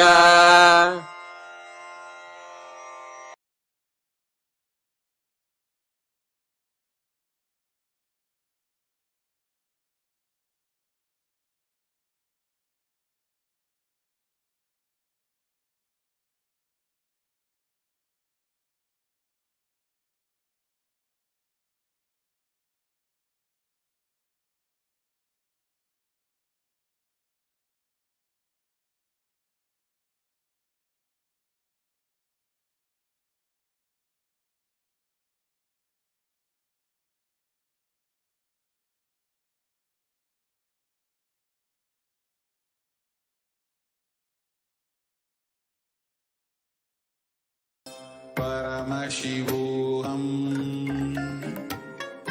Om Nithyananda Paramashivoham. Om Nithyananda Paramashivoham. Om Nithyananda Paramashivoham. Om Nithyananda Paramashivoham. Om Nithyananda Paramashivoham. Om Nithyananda Paramashivoham. Om Nithyananda Paramashivoham. Om Nithyananda Paramashivoham. Om Nithyananda Paramashivoham.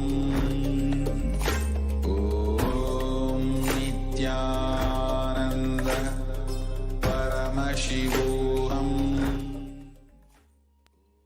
Nithyanandam, welcome back to all of the viewers. After that most auspicious, gracious presence of the Supreme Pontiff of Hinduism, who had revealed such profound truths about the science of Aushadha, the powerful powers of his presence on planet Earth, and how that is now going to be simply helping the world have super conscious breakthrough. After 27 years of passionate, driven, and determined hard work to bring super conscious breakthrough to the whole world, today 1 billion people across the world are enjoying and are enriched by the teachings of the Supreme Pontiff of Hinduism. Today, the Supreme Pontiff of Hinduism beautifully, eloquently allowed us to be in his presence as he gave the great divine revelations on the science of Aushadha. Aushadha being one of the greater sciences of Sanatana Hindu Dharma. And like this, the Supreme Pontiff of Hinduism has even personally made the Aushadhas, energized, and even taught the energization process.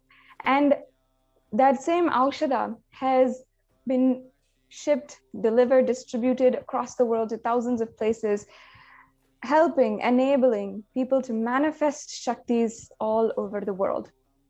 And with more than 2,500 Satsangh centers across the world, places where people gather, where hundreds and thousands of people are enriched and continuously living this Hindu lifestyle. The Supreme Pontiff of Hinduism is forging a new world where enlightenment is a lifestyle and inherent in every single part of your day, and you're living in a world which is increasingly, rapidly, literally being destroyed, and we are seeing it in front of our eyes. And in this day and age, it is enlightenment and the sacred sciences of enlightenment that each and every one of us needs to understand, needs to imbibe in our lives, as the Supreme Pontiff of Hinduism had beautifully revealed to each and every one of us. What we thought was irrelevant in our lives, perhaps just 5 years ago, even 2 years ago, the spiritual truths, the books that we picked up, the discourse that we came across on YouTube just casually, everything now is extremely relevant. And it's something, it's just the last lifeline we are holding on to during this cosmic deluge.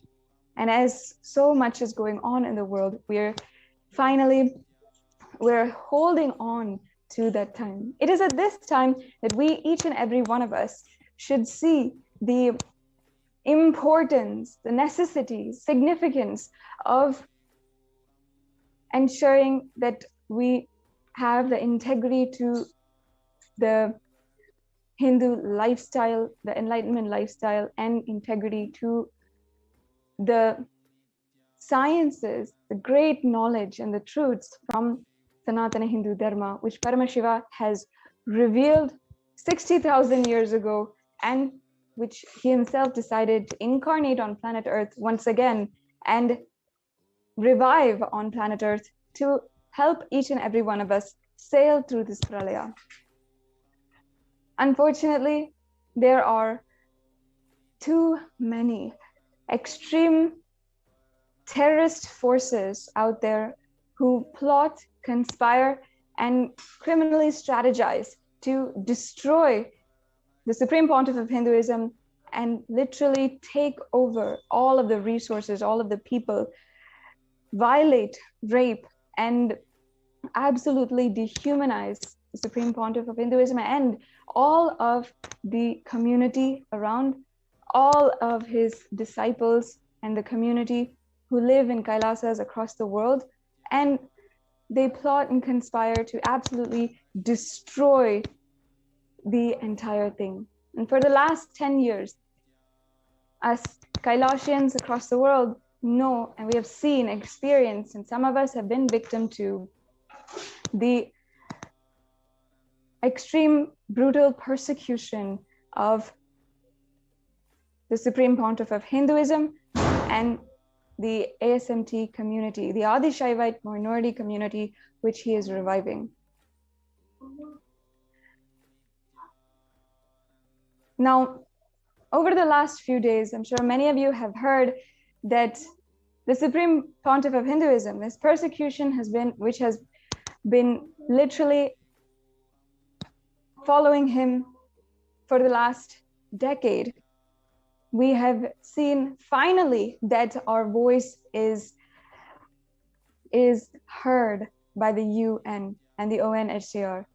And I hope that each and every one of the viewers has had the opportunity, has been able to view how Kailasa is featured on the ONHCR website, the UN website, and the persecution against the Supreme Pontiff of Hinduism and the rights of indigenous women and the denial of the rights of indigenous women is presented to the whole world through the platform, the powerful platform of the United Nations.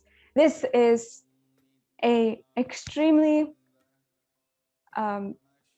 amazing, and it's an extremely amazing breakthrough for all of us Kailasians, and of course for Kailasa, to have, after 10 years of continuously being barbaded by persecution.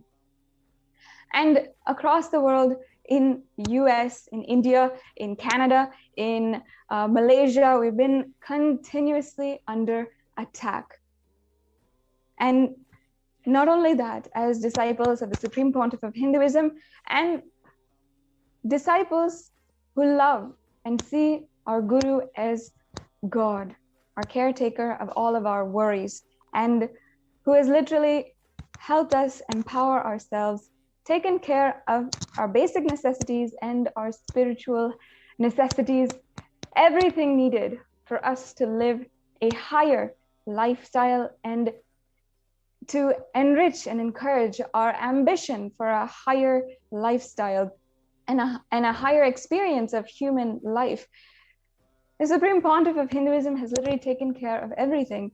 And for us to see so much he has gone through, being arrested for 53 days in 2010, being blackmailed, having undergone third-degree torture, and then just within a few months, seeing at least more than 120 cases attacked and filed, false cases which are filed against him, and 14,000 hours of media hatred. It has been so painful, devastating to see how someone who has brought so much of good in our lives and reintroduced each and every one of us to the pureness and goodness of our consciousness, our soul, to go through so much. And it cannot be underestimated, it cannot be overtold, exaggerated, the amount of persecution, assassination attempts that the Supreme Pontiff of Hinduism has gone through. So it's just an amazing breakthrough that fills us with immense gratitude that we have finally found a voice, a platform, and especially through the United Nations, one of the largest advocates for human rights. And of course, for the last decade, we have been going door to door, judiciary to judiciary, government to government, media house to media house, just trying to have our voice heard.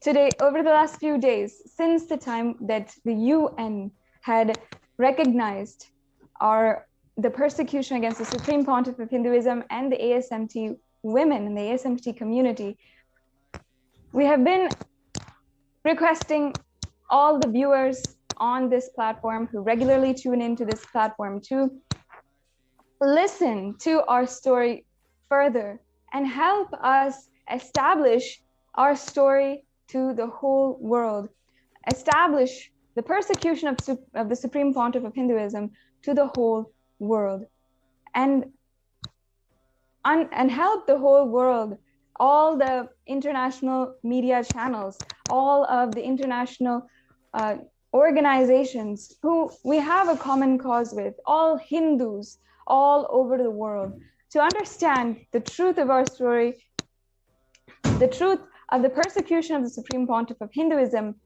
and the stories of the personal trauma and stories of so many victims, children, women who underwent so much just for nothing, but because we want to be living the lifestyle of enlightenment and living under the guidance and teachings of the Supreme Pontiff of Hinduism.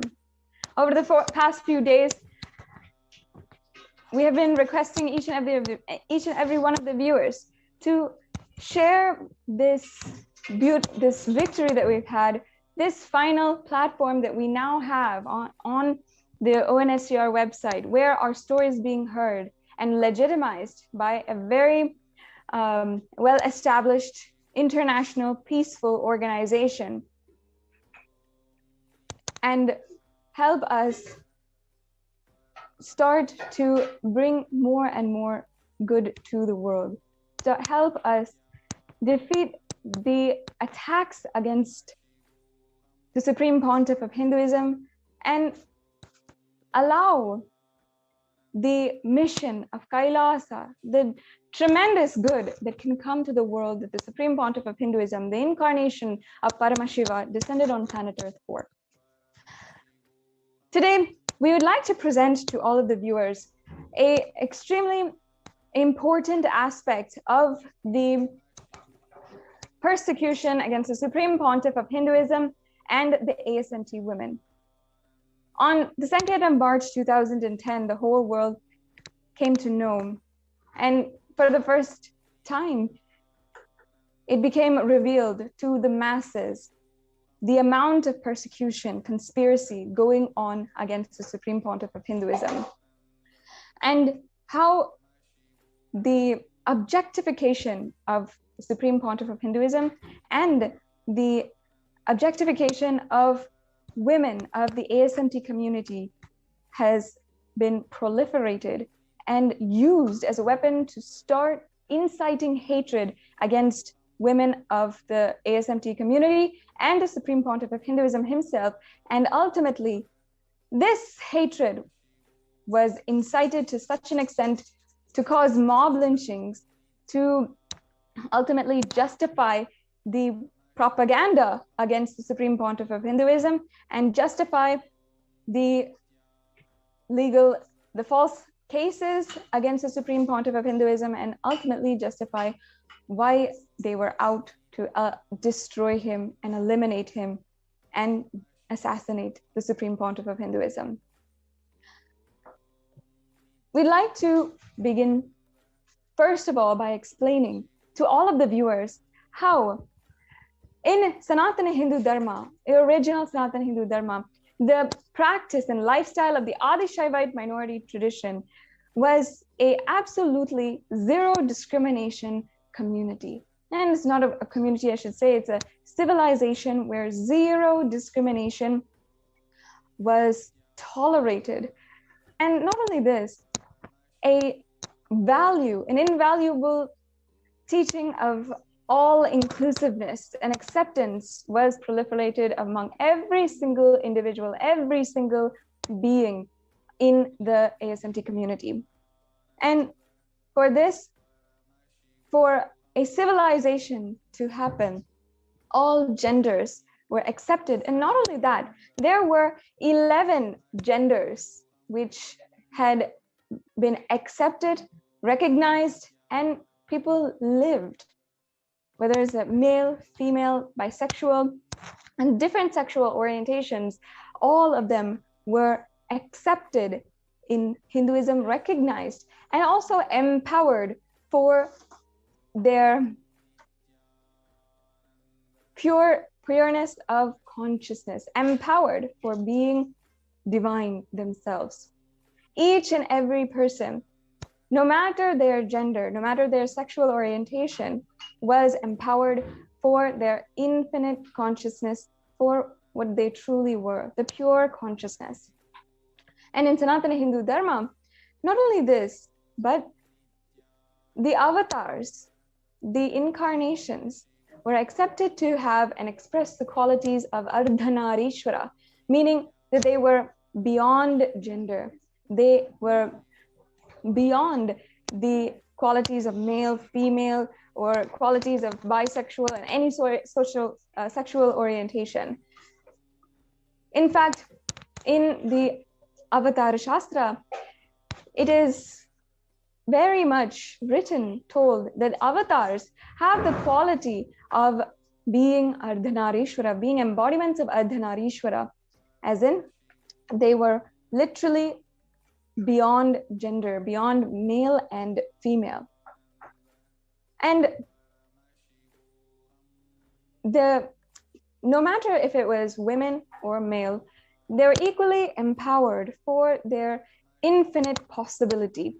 And male and female, no matter what gender, was allowed to practice rituals, were allowed to take up sannyas, were allowed to take up the lifestyle of being inside of the monastic order.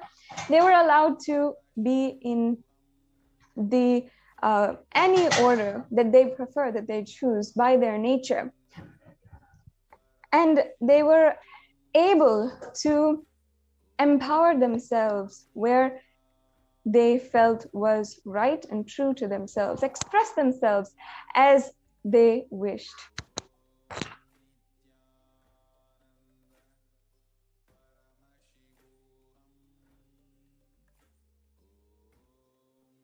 Yes, sorry for the technical glitch. As I was saying, in Sanatana Hindu Dharma, the 11 genders were accepted, and each and every single one was empowered for their infinite possibility. And there were more than hundreds, more than 10,000 sampradayas where they were empowered, and all genders lived in one civilization in harmonious equality, in harmonious living. So in this community, this is what the Supreme Pontiff of Hinduism is reviving through the revival of the Adi Shaivite minority tradition. And in Kailasas across the world, this same practice was in his revival. So meaning in Kailasas across the world, 2/3 of the leadership positions are actually held by women, and women are allowed to practice the rituals women are allowed to become jnanacharyas, meaning they're allowed and enabled, empowered to become spiritual teachers and guides in anyone's path to having a super conscious breakthrough. And each of the women were trained and empowered by the Supreme Pontiff of Hinduism. And myself included, we were each and every one of us trained and empowered, encouraged, enabled, and surrounded with the ecosystem which would enable us to become successful, empowered leaders as we were living in the ancient Hindu civilization. Let us now Yes. watch a short clip of how powerfully the Supreme Pontiff of Hinduism is reviving the female orders, especially the female sannyas order and the female Rudra Kanya order. So we have a short clip that we want to play with you about the Rudra Kanya Sampradaya being revived by the Supreme Pontiff of Hinduism.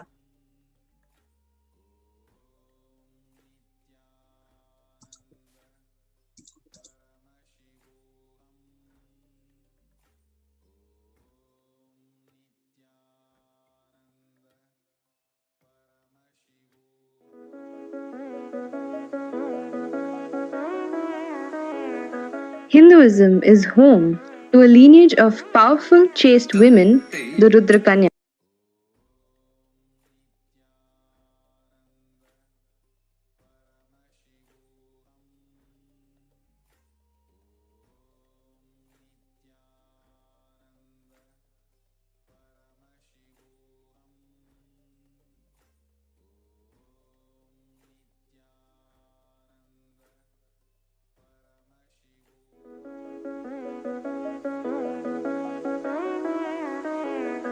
Hinduism is home to a lineage of powerful, chaste women, the Rudra Kanyas.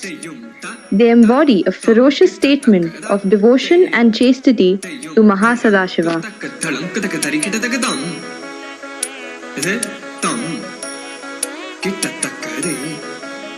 Woman is emotion, her breathing is her power. A chaste woman, her breathing will impact the universe. A Rudra Kanya burns the society's idea of what a woman should be. She is the very form of Devi herself, Adi Parashakti. She is eternally auspicious, Nitya Sumangali. She is the embodiment of chastity, where every cell in her body lives only for Mahasadashiva. In Hindu tradition, there are beautiful sampradaya, the Rudrakanya Sampradaya, the sacred strong women, sacred powerful women who are dispassionate, who have no strings attached, who are completely in the space of Vairagya, most sacred, most powerful space. This whole generation, the Sampradaya of Rudrakanyas, dedicated their life for keeping the sacred science of Vedagamic tradition.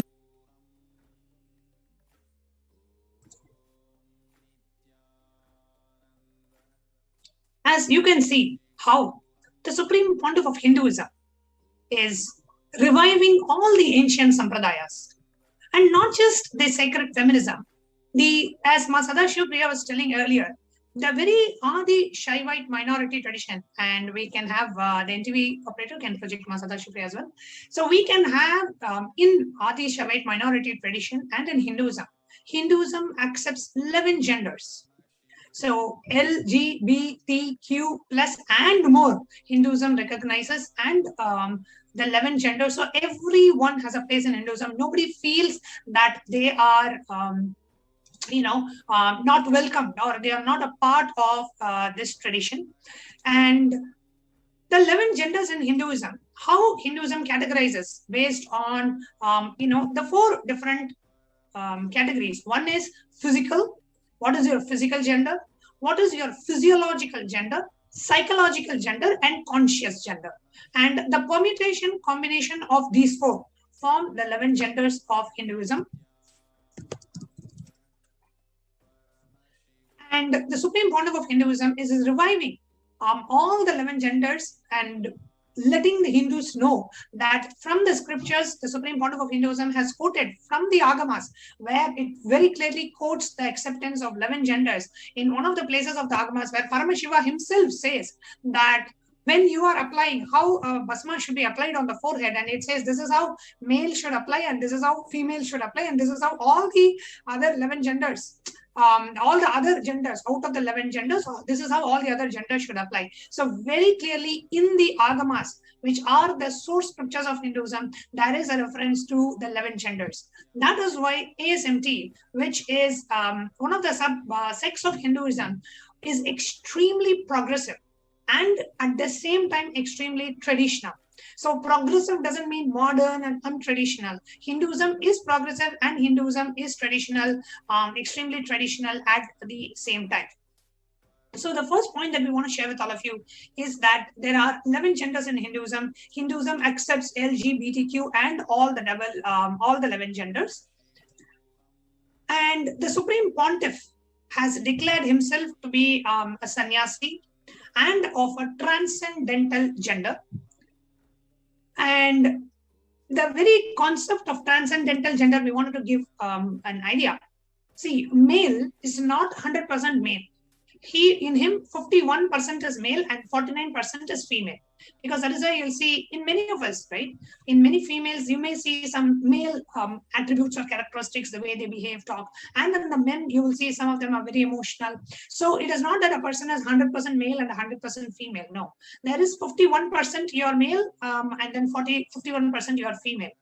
And the one of transcendental gender is the embodiment, Ardhanarishwara, the Paramashiva, the incarnation of Paramashiva, who is Ardhanarishwara, represents the perfect balance of male and female energies in us. So 50% male and 50% female. When the male and the female parts, the components are perfectly in balance, then you become a being of transcendental gender. That is why if you see the Supreme Pontiff of Hinduism, many a times we have seen just one half of the body will be completely radiating the divine masculine and the other part will be radiating the divine feminine aspects of the divine. Yes, Mother Sada Shivpriya, would you like to add something to it? Yes, and not only that, how in the presence of the Supreme Pontiff of Hinduism, every single being feels connected and feels absolutely fulfilled. That is the quality where when you feel absolutely sure of yourself and your gender, you can make that happen in another person. That's a very deep, almost conscious quality of the spiritual aspects of this deep completion, which a avatar incarnation of Paramashiva can radiate through his body. And so ultimately that is what the Supreme Pontiff of Hinduism, whether it is anyone, how he could simply complete them through his presence, because of being absolutely sure of himself. Now, as Jnanatma Swami had as explained just now, in all these 4 levels of gender, how complete you are is determining what is your gender and what is the expression of your gender and the way that you interact with other genders as well, and how you relate with others and how you're complete with your gender and your identity, your gender identity. Exactly. And so in this way, yes. So sorry to interrupt you here. I just wanted to add to what you're saying, right? The very concept of Ardhanarishwara, where a being is of transcendental gender, gone beyond the identities of being male and female. And this very same aspect was attacked by the anti-Hindu and the neo-Hindutva groups, saying, and when the Supreme Pontiff of Hinduism was targeted and during the persecution, he was ridiculed. So much of character assassination happened, ridiculing that Swamiji, saying he's not a man. Actually, from the age of 3, the Supreme Pontiff of Hinduism has practiced yoga and so many different things. And his entire body is a yogic physiology and a yogic physique, where the Supreme Pontiff of Hinduism is demonstrating the highest aspect apex of yoga, where his body has gone beyond the gender of male and female. And when the Supreme Pontiff of Hinduism was arrested illegally by the anti-Hindu elements and by the Neo-Hindutva group attacking, that's when the Supreme Pontiff revealed that the Supreme Pontiff is of transcendental gender. He's gone beyond the male and female, and you can do a medical test and you will see very clearly the Supreme Pontiff is of transcendental gender. His body does not have the male characteristics of an adult male. That is what the Supreme Pontiff meant. However, yes, ma'am. Yes, I'd just like to add. Yes, I'd just like to add the Supreme Pontiff of Hinduism was initiated into Bala Sannyas from the age of 3 years old.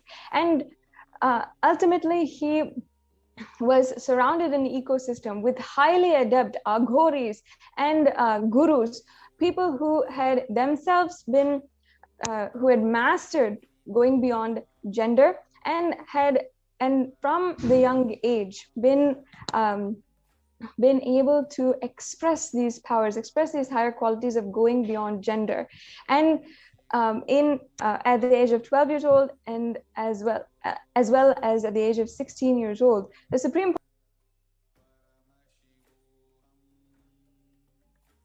how he had been able to accomplish the superconscious mutation for celibacy, and as well he had then after that been initiated as the incarnation of Paramashiva at the age of 16. So at the age of 16 itself, he had demonstrated to some of the most esteemed gurus in India itself, and to the most accomplished Aghori sadhus as well. And he established how he had expressed the quality of the superconscious mutation for celibacy, and therefore he had been and therefore once he had established that, demonstrated that, the Supreme Pontiff of Hinduism was initiated in the Yoga Pattabhishekam at the age of 16 years old.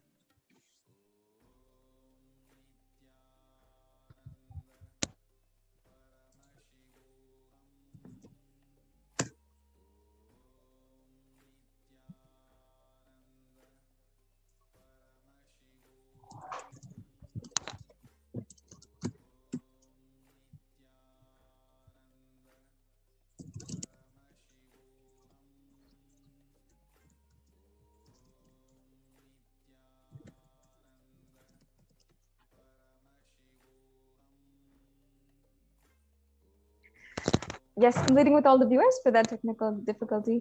As I was saying, at the age of 3 years old, the Supreme Pontiff of Hinduism was initiated into Bala Sannyas. He was in a beautiful ecosystem with highly adept and esteemed gurus. And at the age of around 13, 14 years old, the Supreme Pontiff of Hinduism had accomplished and demonstrated how he actually manifested the quality, the superconscious mutation for celibacy. And he demonstrated this to the most esteemed Aghori sadhus in India. And just recently, in September last year, the Supreme Pontiff of Hinduism revealed how this mutation process had happened, what the sacred mutation was to express the superconscious quality of celibacy. And therefore, having demonstrated this to all of his gurus, the Supreme Pontiff of Hinduism was after that initiated during the Yoga Pattabhishekam as the incarnation of Paramashiva. So from the age of 3 years old, and of course his happening on planet Earth himself had established that he was an incarnation and expressing the qualities beyond gender. And as Manyahatma Swami was saying, and in 2010, when the Supreme Pontiff of Hinduism was forcibly kidnapped, arrested, and then interrogated, the Supreme Pontiff of Hinduism had been interrogated, and his only answer was that he was of course not capable of what these people were alleging, and that he was not a man.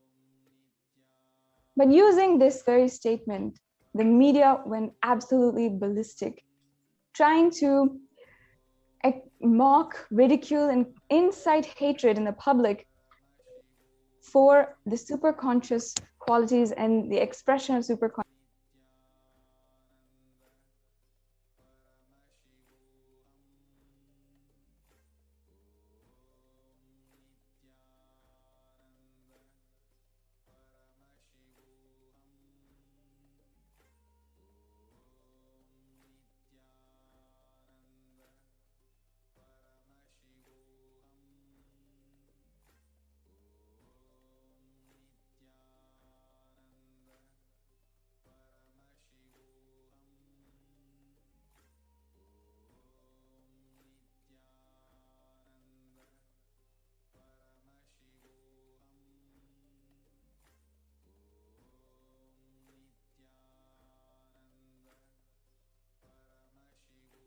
Sentiments of millions of Kailasians, of disciples of the Supreme Pontiff across the world.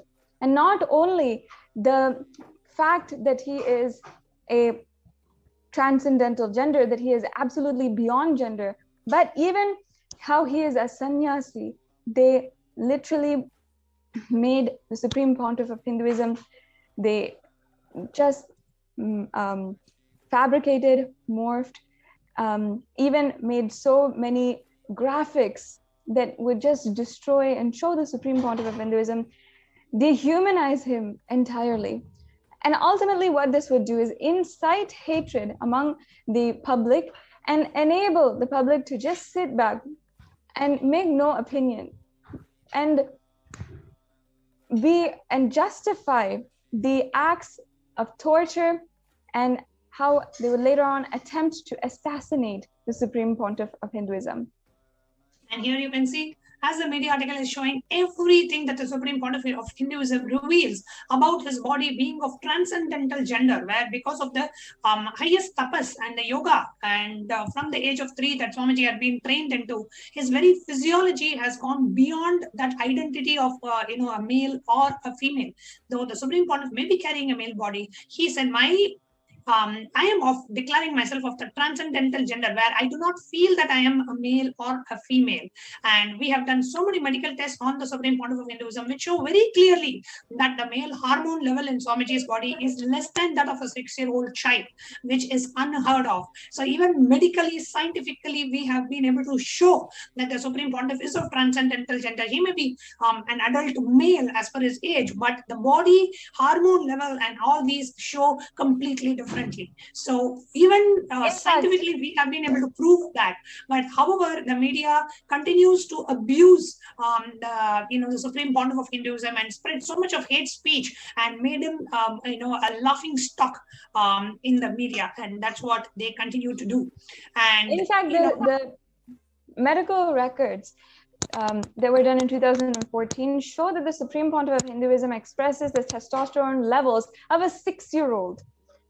Literally a 6-year-old, meaning that what the Supreme Pontiff of Hinduism was declaring to the world, that he was transcendental gender, that he was absolutely incapable of the crimes that they were alleging, was true from the beginning. And yet in the media, what the general public was knowing was the complete opposite.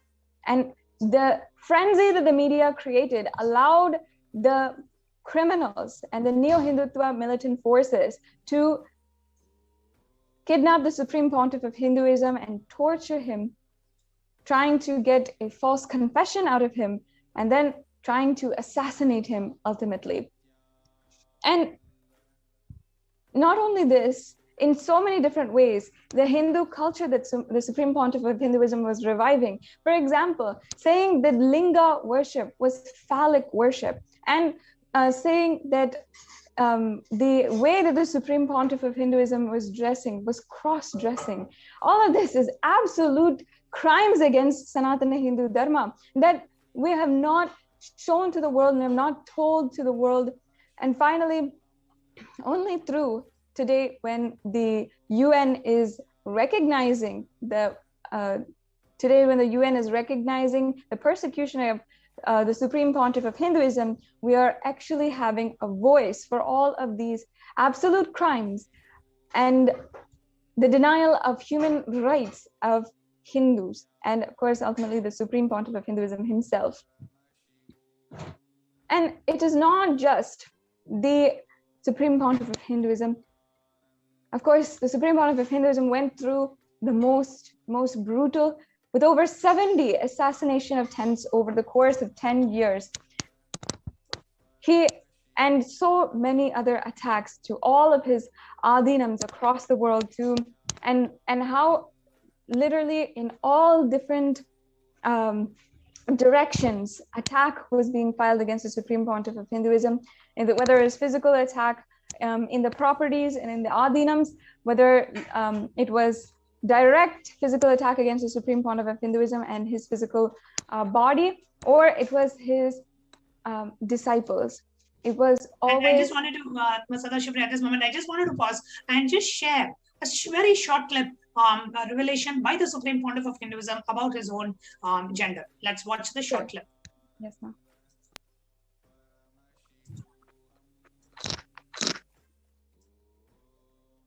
I can say 2-3 things happened permanently after enlightenment.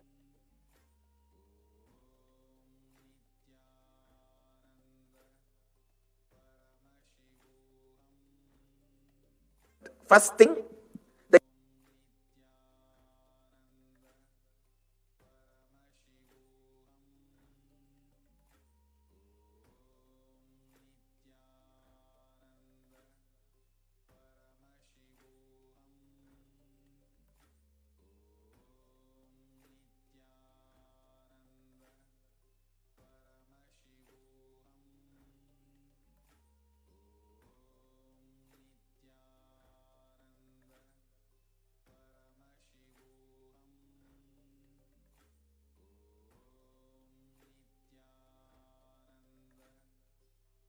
I can say 2-3 things happened permanently after enlightenment. First thing, the inner chattering is not there. The gap which I gave just now, even in that few seconds, there's no word. Pure space. The second thing, the idea, the boundary, the border ends here and here starts the world. That border consciousness is not there. Whenever I have to handle the body moves, the handling happens. But when I relax, again that idea is not there. That boundary feeling doesn't exist. Third thing, even though body is male body, it is too personal, but I can say, it is up to you to understand or not, I don't mind. Because Swamiji has asked, at least for Swamiji's sake, I am sharing. Even though body is male body, the identity male or female has disappeared. The psychological identity that I am male or I am female, that doesn't exist. It is not there.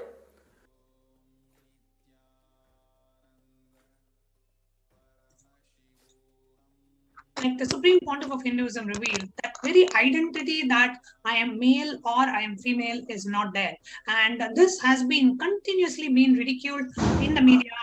And here you can actually see, we have a detailed analysis. And we have published in the nithyanandatruth.org, where very clearly it shows that the Supreme Pontiff is of transcendental gender. And for those of you who are keen, you can go ahead and read this article, which is in the nithyanandatruth.org. I'll just project the article here, where it says the medical test established Paramahamsa Nithyananda is beyond sexuality. So even the medical reports and records very clearly show the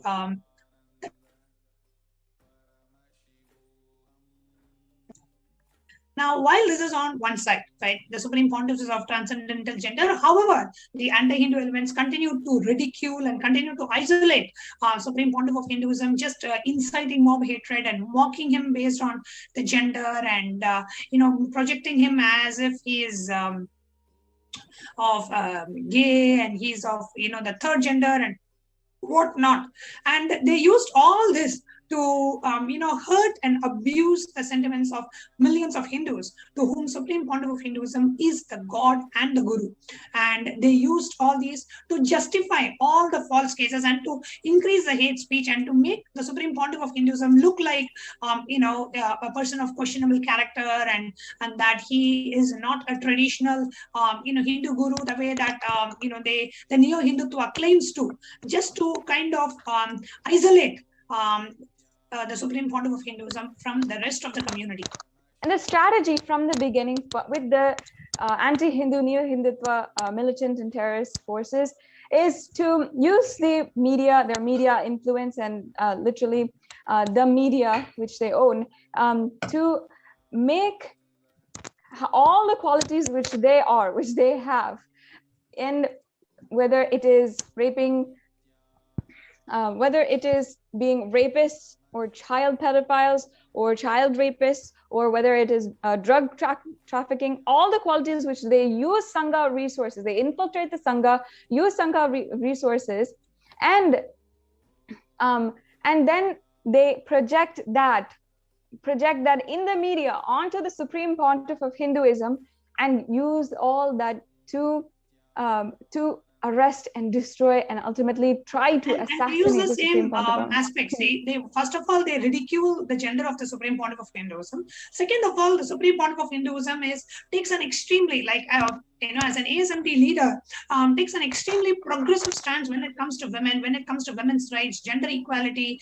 He allows sannyas initiation for women, which was and is a part of the Hindu scriptures. However, over the years, it has been diluted and it has been misrepresented that Hinduism does not allow women to take up the path of monkhood or sannyas, whereas the Supreme Pontiff of Hinduism quotes directly from the Upanishads, where there is a very clear reference that the women can be initiated into sannyas. So one is initiating women into sannyas. Second is reviving the Rudra Kanya Sampradaya, where these beings, the Rudra Kanyas, are that special order where they perform, they dedicate their life in service of Paramashiva, and they are extremely adept in performing arts like dance and music, and these Rudra Kanyas are the ones where they take care of the temple, they take care of the temple treasures, they perform rituals in the temple, they dance, do performing arts only for Paramashiva, not for any human being. So it's a very sacred sect of Rudra Kanyas, which was again criminalized and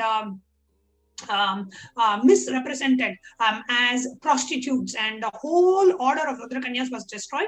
Now the Supreme Pontiff is reviving that. So one is the Sanya Sampradaya, one is the Rudra Kanya Sampradaya, and not just that, in terms of Bhairavi, the Bhairavis, the Sampradaya of Bhairavis, Rishis, Rishikas, Vanaprasthis, every order, the female order, Swamiji is reviving.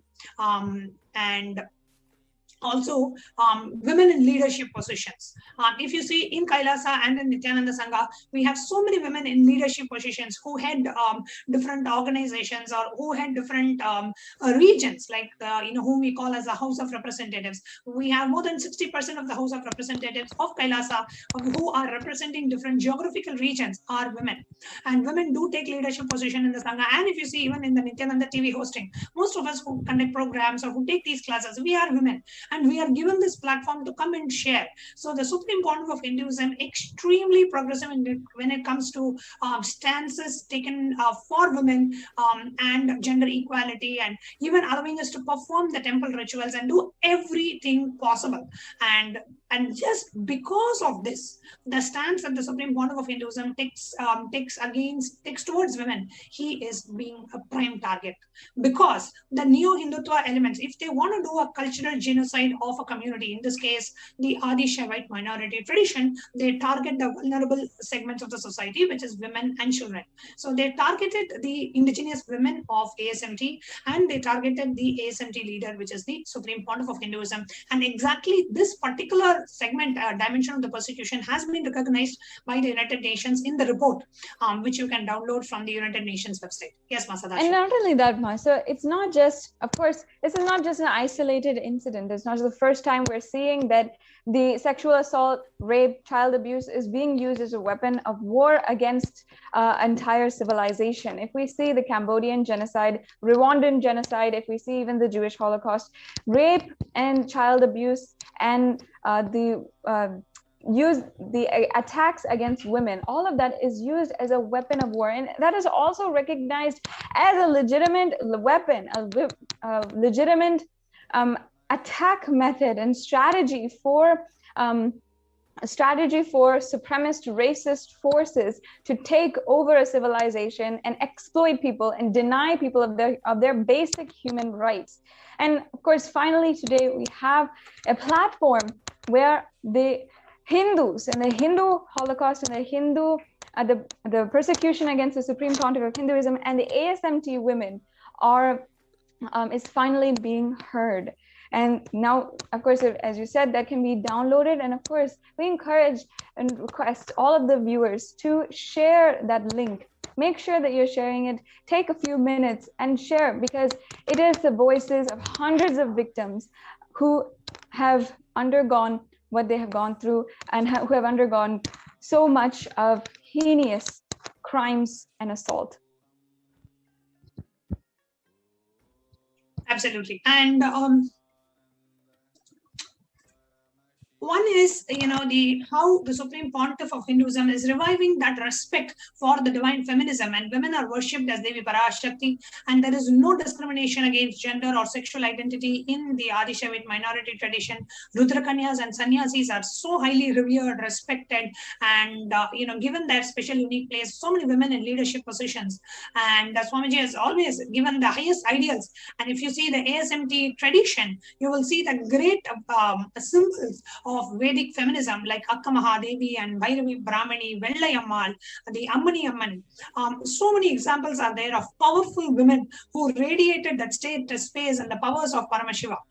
And if you see, the new Hindutva elements directly targeted, the ASMT women, the indigenous ASMT women in leadership positions. They targeted indigenous ASMT women from the marginalized sections of the society, like the Dalit community, and they targeted minor, young girls. And here I can give an example of how the neo-Hindutva gang and the anti-Hindu gang targeted Nithyananda Maheswami, one of the senior sannyasis of the Nithyananda order, and publishing so much of, she used to be a very successful film actress in her life before sannyas, and they publicized all sorts of hate speech against her, and even blackmailed and threatened her to file a rape case against the Supreme Pontiff of Hinduism, and they tried everything possible. And not only that, not only that, Man, using her her status, her hard work as an actress, as a well-established actress with over 100 films, using all of that as a weapon to destroy the Supreme Pontiff of Hinduism, absolutely dehumanizing and making her invisible in their plots and schemes to destroy Sanatana Hindu Dharma and destroy the Supreme Pontiff of Hinduism. That's what they do with every single woman and children, and in their attacks against the Supreme Pontiff of Hinduism. They make us invisible, they make us weapons, and they try to make us weapons, and ultimately, even without our, they ultimately attack us, and then they try, even without our knowledge or our consent or everything, they try to their best to make us weapons in their plots and schemes, their conspiracies against the Supreme Pontiff of Hinduism. And that is the truth of what is happening in the media. In the media over the last decade, they've used women specifically to absolutely just make stories about what's going on in the Adinam, and completely turn against the empowerment that the Supreme Pontiff of Hinduism is doing, the absolute beautiful contributions that the Supreme Pontiff of Hinduism is doing against his own self, and ultimately to destroy him. What he was doing was empowering each individual, helping each woman, child, empower themselves with their infinite possibility to become beautiful role models in a Hindu civilization. And yet go ahead. And yet they use that in order to make up and manipulate lies about the most sacred things and use that against us, and absolutely destroy our families and our lives. And this has happened repeatedly to thousands of women inside of the ASMT community. And one such example also I can give, that of Manitya Supriyananda Swami, who was from the Dalit community, and actually none of us in the Adinam even knew she was from that marginalized section of the society. But once if you are a part of the ASMT, there is no kind of you will not even know people from which background and what. Once they are into the community and they are a part of the community, everybody's highest potential, you see somebody only as their possibility and their potential, and that's how Supreme Pontiff of Hinduism has taught us, right? But these kind of marginalized section of the society, women from such sections are targeted inside of the ASMT community. And one such person who was actually sexually abused was Ma Nitya Supriyananda Swami by the anti-Hindu element, who filed a false case against the Supreme Pontiff of Hinduism. He himself directly sexually abused this, one of the sannyasis from the Dalit community, from the Dalit caste, and she was so much distraught with what happened to her, what the anti-Hindu elements did to her. And another example that I can give is that of Ma Nithyanandita, who was literally a 16-year-old. When she was just a 16-year-old girl, she was trolled in social media for coming out and fighting for the women's rights and standing for the beautiful divine symbol of Hinduism, divine feminine symbol of Hinduism, Andal, whom we worship, and she's revered even today for her unconditional love towards Bhagavan Venkateshwara. And just for that, she's worshipped and her songs are sung even till today.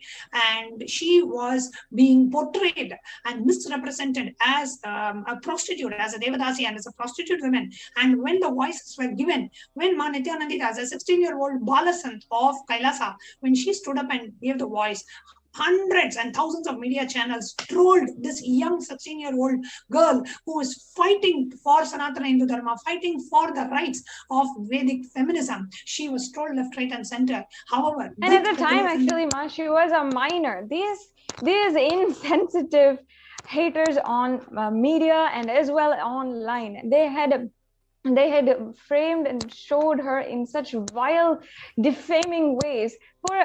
She was just, I think, 15 years old, 16 years old at that time.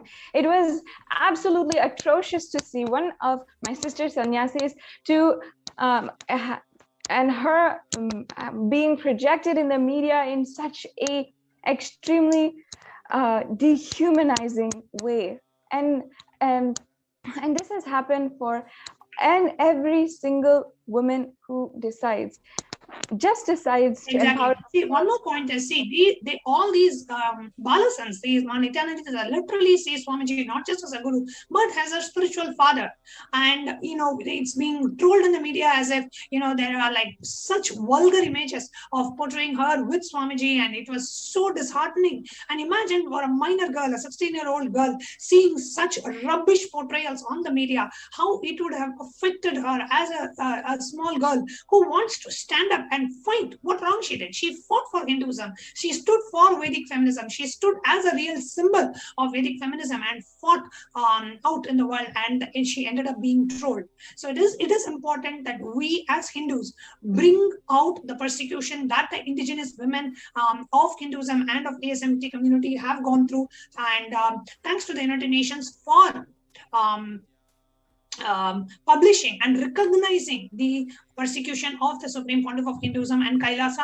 And in the upcoming segments, we will be sharing more of the persecution that the Supreme Pontiff of Hinduism and as the women of ASMT community, what we have gone through. And we invite each and every one of you to please go ahead and share this information on social media with a hashtag which is projected on the screen. It's a little longer hashtag, so I'm going to read it out. It is hashtag UN recognizes persecution of HDH Nithyananda and Kailasa. So use this hashtag, share your thoughts on Twitter, on Facebook, share the official post on HDH Nithyananda Paramashivam account on Facebook and on the official Twitter handle, retweet it, share and like, and also share the Facebook post and the tweet. Yes, and also as we're wrapping up, make sure that anyone who has an interested ear and also who could also be of influence and share this to a bigger audience, to more people, including the Hindu the Hindu celebrities and the Hindu leaders as well, and the sympathizers of any Hindu culture, anyone, anyone who is sympathizing with Hindu, if we share this born with Hindu, them, practicing Hindu, living Hindu, inspired about Hinduism, it is our responsibility to share this widely. Let the world know about the Holocaust and the persecution, Holocaust of Hinduism and the persecution against the Supreme Pontiff of Hinduism, Jagadguru Mahasannidhanam, His Divine Holiness, Bhagavan Nithyananda Paramashivam and Kailasa. Thank you so much for joining us for this segment. We will now be moving on to the Courtyard Power Manifestation session. So do stay tuned for the Courtyard Power Manifestation session. We will now be ending with the Purna Mantra. Om Purnamada Purnamidam Purnat Purnamudachyate Purnasya Purnamadaya Purnameva Vasishyate Om Shanti Shanti Shanti Hari Om Tat Sat Sarvam Bhagavat Shri Nithyananda Paramashiva Padukarpanamastu Om Nithyanandam.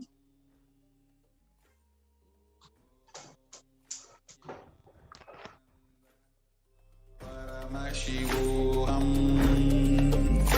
Om Nithyananda Paramashivoham. Om Nithyananda Paramashivoham. Om Nithyananda Paramashivoham. Nithyananda Paramashivoham. Om Nithyananda Paramashivoham. Om Nithyananda.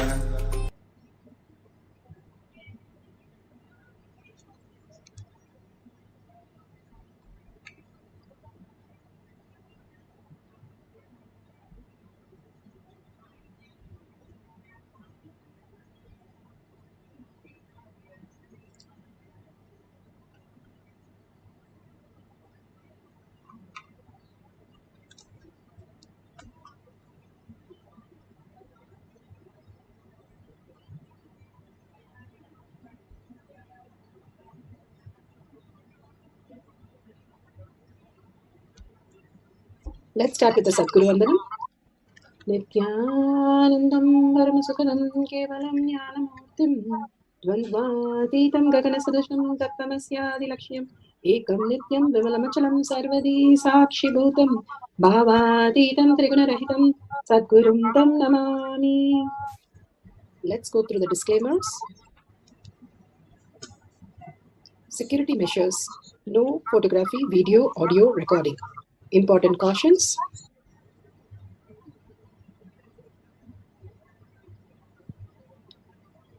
Please be aware of the important cautions.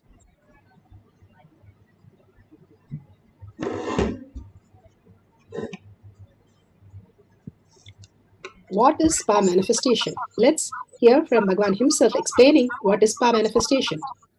All the 25 states of consciousness, when they happen in you, due to your chemicals and hormones ups and downs, it is powerlessness. When it happens in you, out of your free will and consciousness, it is powerfulness. That's all. When you fall into sleep, it is powerlessness. When you enter into sleep, it is power.